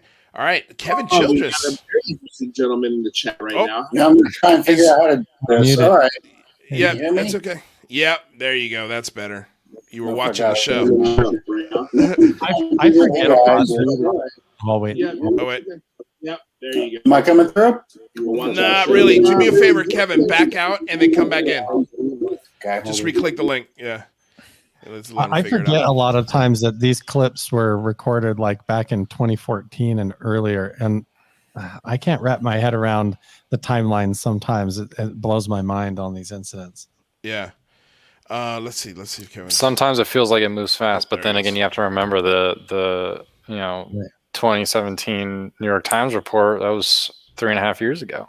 Right. So I mean, we're dealing with Since years, then, you know? years. Yeah. It's No, still it's fresh breaking news. It's just getting on 60 Minutes, but it's really kind of old news, like Yeah. back into 2014. And like what has happened since then that we don't even know about? Yeah. Well, Maybe that's the one of the urgency things of that Elizondo is kind of like one of the breadcrumbs he's kind of sprinkled into some of his interviews. He said that the best evidence that these things are real and they exist and aren't necessarily ours hasn't even been released. Like there's apparently like the smoking gun photo or video that's still out there waiting to pounce on us. And Senator Harry Reid's big mic drop. And some gun photo or video. Oh, wait. Kevin, do you have the are you watching the show? Yes. Well, Okay, yeah, close that. mute it. Yeah. all right. Let me turn it off. And boom. Is that better? There Yes, we sir. go. Way They're better. dropping those hints about recovered debris and recovered craft and things like that we haven't really heard the full picture of yet, too, and that's very interesting. Yeah. Well, hey, real quick, Kevin, before you, I don't know why you popped in, but I would just want to let you give you the opportunity to introduce yourself to everyone, who you are, because we're gonna have you on the show. I think Friday, right? Not this Friday, but or Monday. I'm. I gotta look at the date. I got it somewhere. Yeah. Well, I'm a retired federal agent. I work for the Department of Energy, Inspector General's office. So with the things going on with DOD, IG deciding to kick off a review, I thought it might not be a bad idea for me to speak up. I'm sort of a lifelong experiencer, which can be a little bit weird when you're a federal agent. Because some people are cool with it and some people totally are not. Yeah. And I'm hoping to provide what I can, sort of as background to understand, how the system works internally. I mean, Lou's great at his intel stuff and everything, and very knowledgeable, but I may be able to kind of explain how the IGs work behind the scenes, because I think that that's going to be a super significant part of this review, and it's also going to be a public report. I'm quite sure, because IGs are tasked with public reports. There'll be classified aspects, but they're supposed to report to Congress and they're supposed to issue out public reports. So, what do you think will be said or can you speculate? What do you think that this public report will say, if anything? Do you think it'll point in a certain direction? Do you think, or do you not want to say right now? No, you don't want to prejudge too much. Yeah. But, because then I'm gonna, I've watched the community for a while, and folks are not always. They can be a little bit harsh about how they take positions and where they go. So I don't want to speculate too much, but I think we're real safe to say that the IG's office kicked off a review because somebody important wanted it. This type of review usually requires senior department level officials, or one of the committees at the Hill has asked for this because probably they're concerned about something that's going on behind the scenes we don't know about. So, Kevin, real quick, let me ask you, the debrief reported that it was the Senate Armed Services Committee that was pushing this via an unnamed source. So would you be able to? I wouldn't doubt that. I mean, I wouldn't doubt that at all. But there's a lot of these communications that go on. There's a lot of briefings that go on between IG's office and the Hill, and Louis, like I've told you. Yeah. I mean, the IG agents or the IG investigators, and I don't know what their team is comprised of. Usually they're multidisciplinary when they look at these things, auditors, inspectors, and then criminal investigators, special agents. I don't know what's comprised of or what their tasking is, but somebody asked, probably is concerned, and they wanted this thing looked at, or the agents or the auditors were keeping apprised of it and said, wait a minute, this is going sideways. We don't like this. Well, So,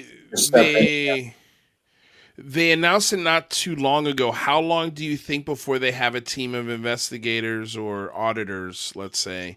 Oh, I'm sure they have them already.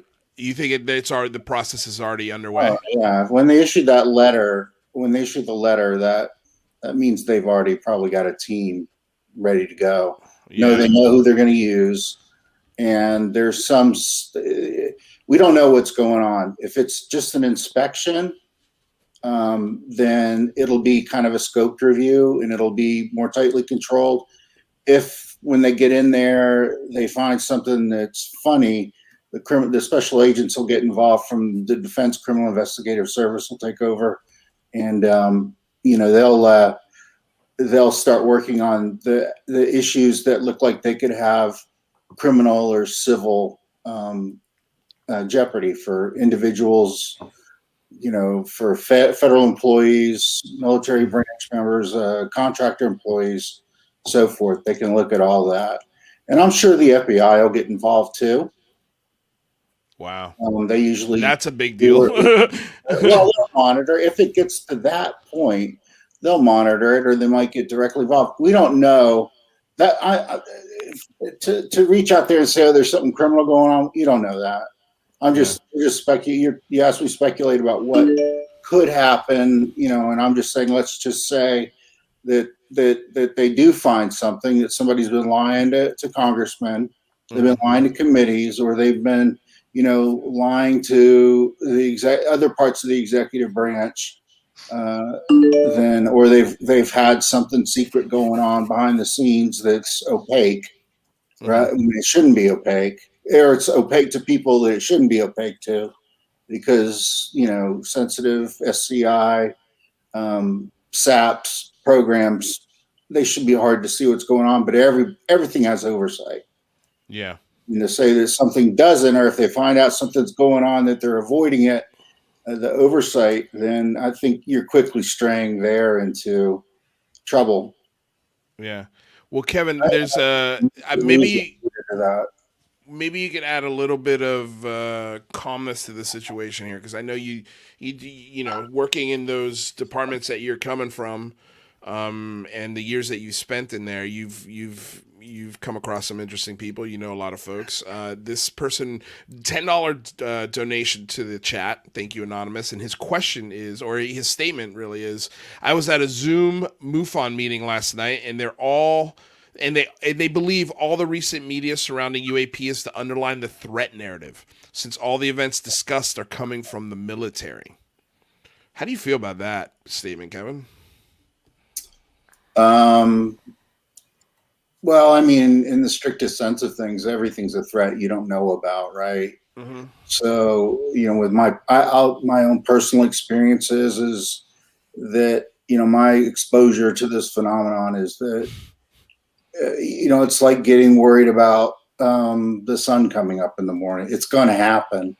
Whatever this is beyond our control. Mm-hmm. And, it's not worth really worrying about too much, unless it's, a foreign nation or whatever. But I tend not to get too worked up about that either way. Yeah. It seems to be like they have to make it underline the threat narrative when you want to move money around. You have a reason to look. Yeah, there's some of that definitely to move money, but also I think just when you say unidentified threat, that turns heads in Washington, because they want to be on top of situations. So if it's going to bring more attention to the subject, I'm kind of fine with the military pushing a narrative of unidentified threat. That's if that's what they want to do, I'm okay with that. It's getting more people to notice the subject, whether or not it actually turns into a real threat.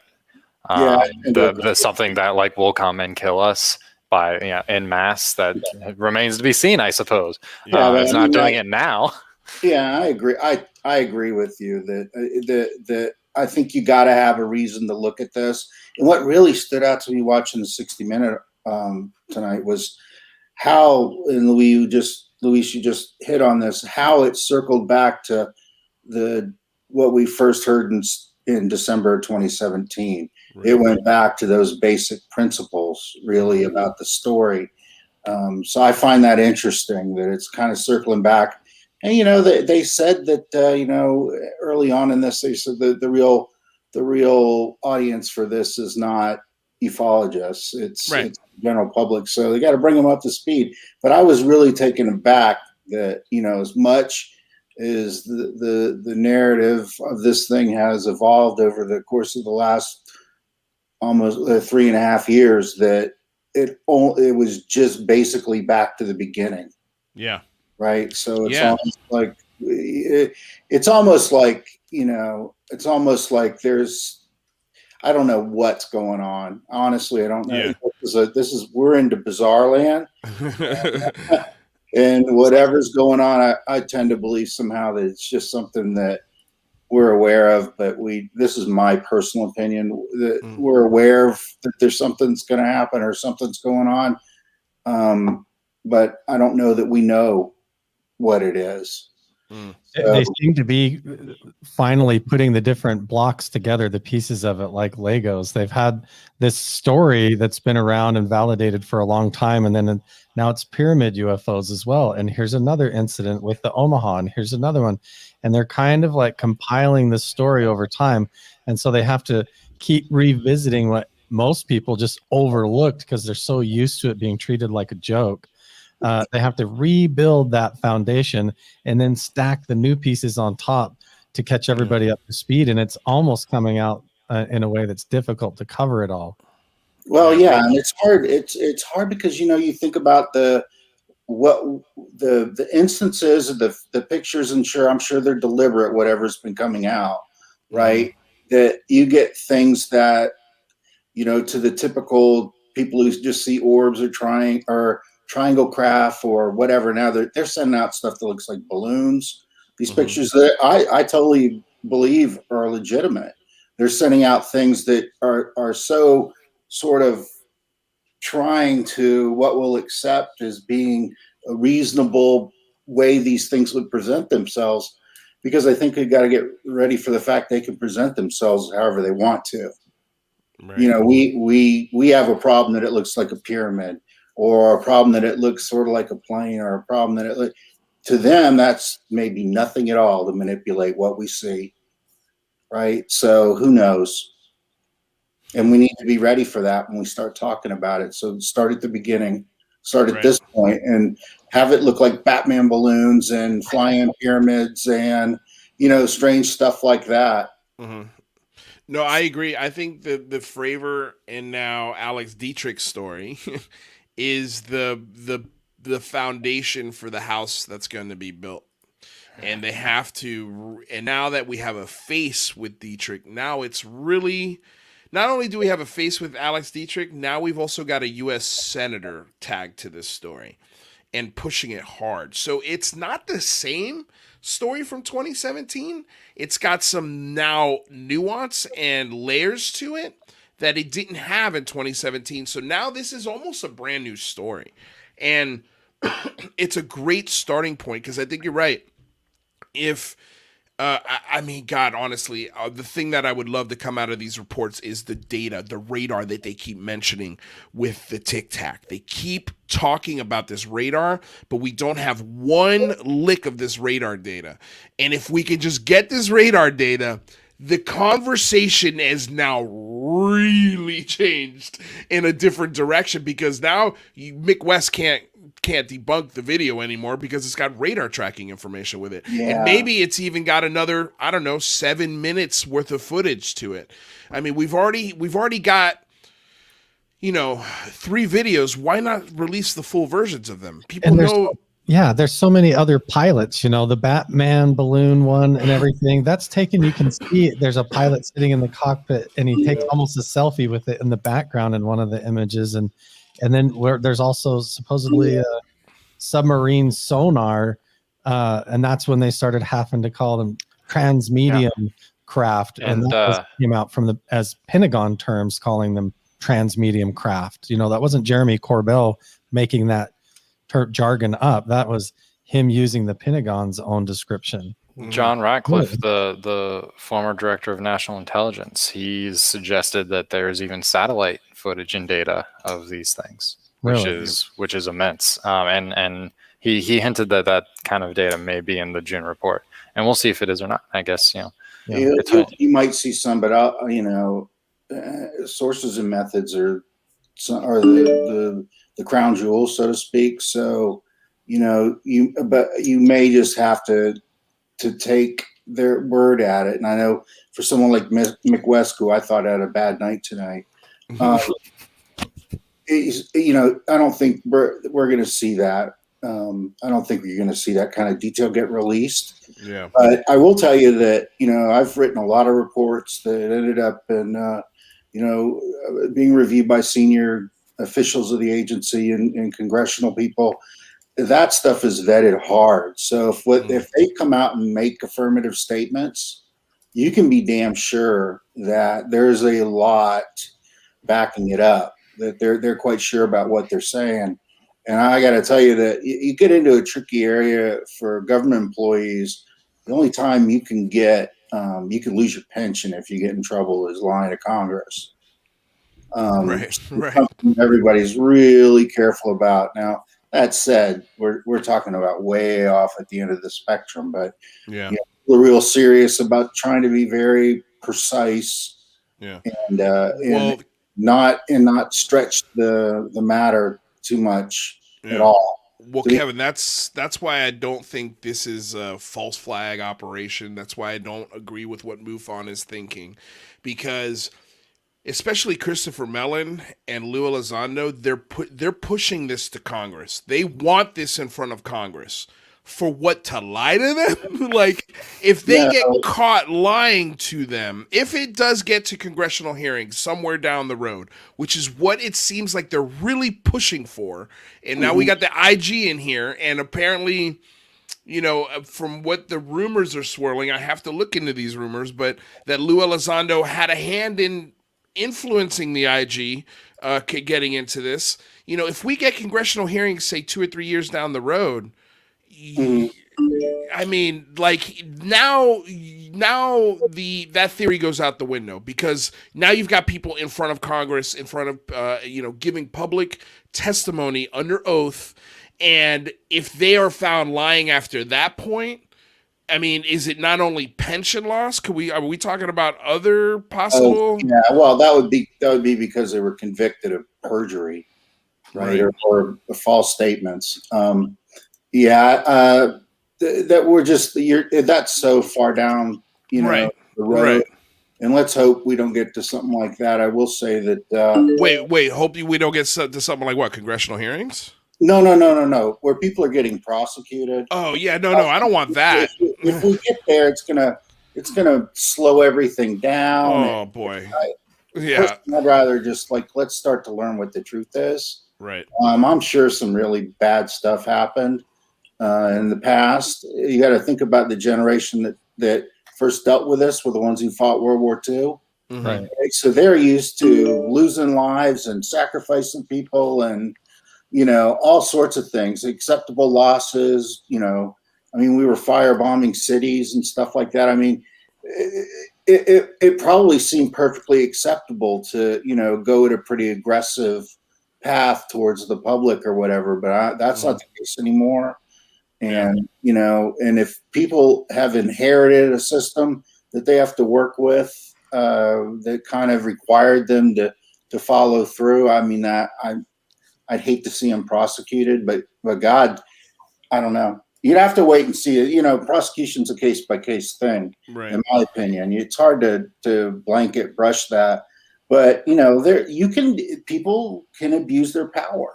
I mean, it happens. Yeah. And that's one of the things that we investigated. So I don't know. We'll have to wait and see. But I there's a real. I think that the reason that everybody, that Lou and Chris Mellon want to get it to Congress and want us all dealing with Congress is really the fix for this. Mm-hmm. We've got some the laws and executive orders about how things are classified and how you can handle access. You need legislation to fix that. Right. And we've got some big companies that are involved in this process, and they lobby pretty hard to their congressmen. And, I don't know about the Department of Defense, but in the Department of Energy, we basically were a contractor run operation, and they could decide on classifying information. Right. So, and then once they classify it, it's hard to get it unclassified because they're super conservative about it. Right. And they make it very difficult for even the government to oversee what's going on. So, yeah, it's just a mess. It's going to take legislation to fix. Yeah. No, I agree. Well, Kevin, we're going to get into that more when you come back onto the show. I don't have the date in front of me for now for some reason. I think it's on my 24th phone. or something like that. Yeah. I think we got you on. Well, I think we were trying to move you to tomorrow because Mike is not going to be here on the 24th. Okay. Would you be available to come on tomorrow? Sure. Okay. Well, then what I'll do is I'm going to talk to Rather because Rather was supposed to come on. Maybe Rather could still hang with us, and we'll bring Rather back on the 24th as well. But yeah, we wanted to talk to you about this in particular, and I want to do it when Mike's here. So I think the original date we booked you, Mike's out of town, so we want to make sure Mike's here. So you're available tomorrow? Sure. All right, tomorrow 4:00 Pacific, 7 p.m. Eastern. No problem. All right, my friend. Well, we'll see you tomorrow. Thank you for stopping by and hanging out. All right. All right. See you soon. Glad I could voice my opinion. Well, I'm glad that we're gonna really get to pick your brain tomorrow because I think the DOE's really what I want to pick your brain about. Yeah, DOE's probably not is way more involved than anybody ever realized. Most people have no idea what Department of Energy does. Yeah. Or that we've been 51 sits on within a DOE range, sort of thing. Stay tuned for tomorrow, you guys. Stay tuned for tomorrow because Kevin is coming back. We're going to talk all about it. Kevin, thank you so much. We'll see you tomorrow, bud. All righty. Bye. Bye. Thanks, Kevin. Gentlemen, that was a fun show. Good time. Alec, you're in DC, so it's like almost 10 o'clock there for you, bud. Yeah. Yeah. Now we're getting late.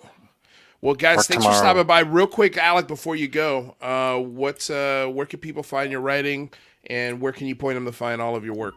So I report exclusively on the UAP phenomenon. We do have to find another word because if you say UAP phenomenon, you're just saying phenomenon twice technically. So it's true, yeah. It's redundant, isn't it? So it's we're gonna have to come up with something. I'll workshop some words, but I report on it exclusively for the Daily Caller, and you can find my work on their site. Look for me on the homepage, and Right. Otherwise, I'll be here every once in a while, popping in, dude. chat with you guys. I'm stoked you got to stop by tonight, and I definitely appreciated your journalistic perspective on things. Thanks for having me, Lou. Anytime, man. You run a great ship here. Hey, I appreciate it, man. We'll see you soon. Carl Vibe. Yo. My dude. Thanks for stopping by. Thank you. Yeah, I just had a minute and decided I'd pop in. Yeah, well, it was more than a minute. But yeah, dude. So I think we got you coming on. Well, we were supposed to have you on last Friday. We'll figure it out. Well, I mean, you're on all the time. It's not a big deal. I'm going to be revolving around. Yeah. Yeah. But we want to talk about your show and the changes that are coming up. Been working on my intro, coming up with the graphics, doing all that, so I can host my own take and have everybody over there. And I'm going to be here all the time as much as I can. So yeah. Right on, dude. Well, before you go, where can people find Carl Vibe? Right there, Carl Vibe on YouTube. You can go check it out. I'm going to be starting all that up probably at the end of this next week. And right here, I'm also on Twitter. You can look me up there, Carl Vibe. I got a big family channel, also a Carl and Ginger channel where we do fun entertainment stuff. And yeah, coming back here all the time and hanging out on all my friends' shows. Awesome, dude. All right, well, we'll see you in the next few days, I'm sure. Yeah, man. Thanks, Lewis. Yeah, my pleasure. Later, Carl. All right, you guys. That was killer. What a fun day. What a fun weekend. What a fun month. Like, it's Miraculous May, everyone. Miraculous May. Thank you guys. I mean, damn. This was one of the largest streams we've had ever, other than the Big Phone Home. The Big Phone Home, it's going to be hard to break that until we get probably to another Big Phone Home. But damn, you guys, hella great time. A lot of people in the chats, a lot of people donating. Don't forget to check out the Patreon if you want to help. Oh, look, another $5 dono. Thank you, Crusher. Let's talk about the NRO next time. We'll bring it up, dude. Next time, bring up the NRO, and we'll try and squeeze it in there. Thank you for the $5 donation. Like I was saying, check out the Patreon. Again, you know, I think I run the coolest Patreon out there. You don't have to join the Patreon to get any access. You don't get anything early. You don't get a discount to anything when you're a Patreon. You're just literally supporting the show in whatever way you can. So check out the link, my link in the description below. It's my Linktree, and it's got the link for Patreon. So yeah, so check that out. Make sure you subscribe. Make sure you like the channel. Make sure you share this video if you love the discussion we had tonight, which I did. I thought it was a blast. You know, tell me what you guys thought about this weekend. We're going to be talking about this obviously tomorrow. Mike's coming back. We want to get his opinion and sort of what happens on, you know, Good Morning America. Let's see what they say. I'm sure it'll be something similar to CBS News. You know, a lot of smiles, a lot of giggles, a lot of cuts from E.T. or Star Wars. We'll see. But, you know, today was a good day. As was it Ice Cube? Ice Cube? Ice T. It was Ice Cube. Ice Cube. Ice Cube. Today was a good day. So before we go, I want to say thank you to the sponsor, BlueMarlinChronicles.com, purveyors of the world's finest fishing tackle since 1995. And of course, always love to tell you about this band, Das Tapes. They provide all of the music you hear on the show. Their Bandcamp link is in the description below. If you're a podcaster out there, please do me a favor, rate and review the podcast. I know these shows have been longer. They've been a lot, I think, they've been more downloaded. You know, you guys are digging the long form format. So thank you to all the podcasters out there. Now, all we need to do is rate and review, and the podcast, I think, is going to take off just as much as the YouTube channel has. So I cannot thank all of you guys enough. All of the support you guys are giving me. You know, it's helping me not go back to my Lyft job as much, which is perfect.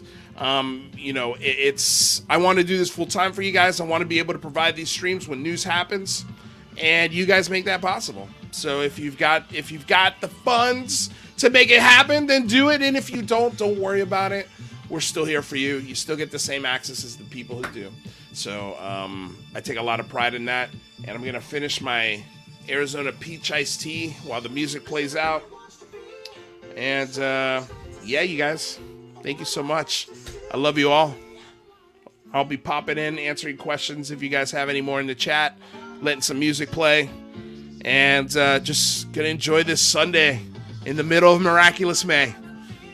Peace, y'all.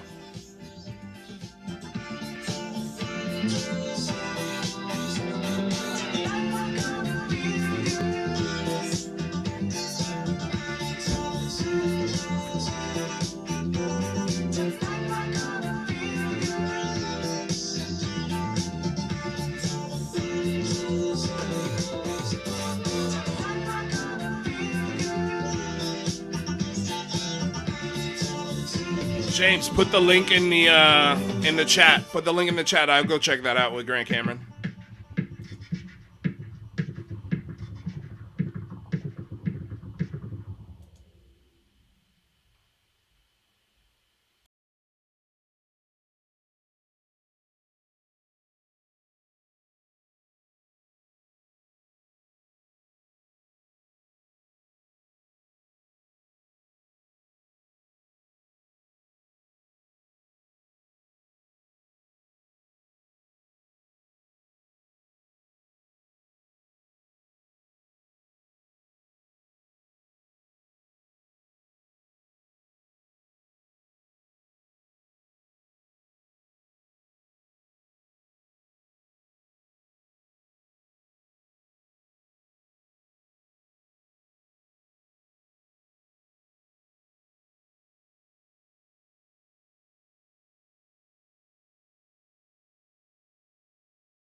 and I'll definitely ask him about what's going on at Oak Ridge.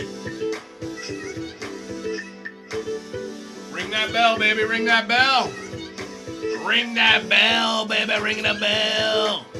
So you don't miss a thing. Unidentified UFO database, internet UFO database.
All right, you guys, thank you so much again for tuning in for another episode of the Unidentified Celebrity Review, your home for credible news, reviews, and commentary on everything UAPs and UFOs. My name's Luis Jimenez. Until next time, you guys, stay safe out there. Peace.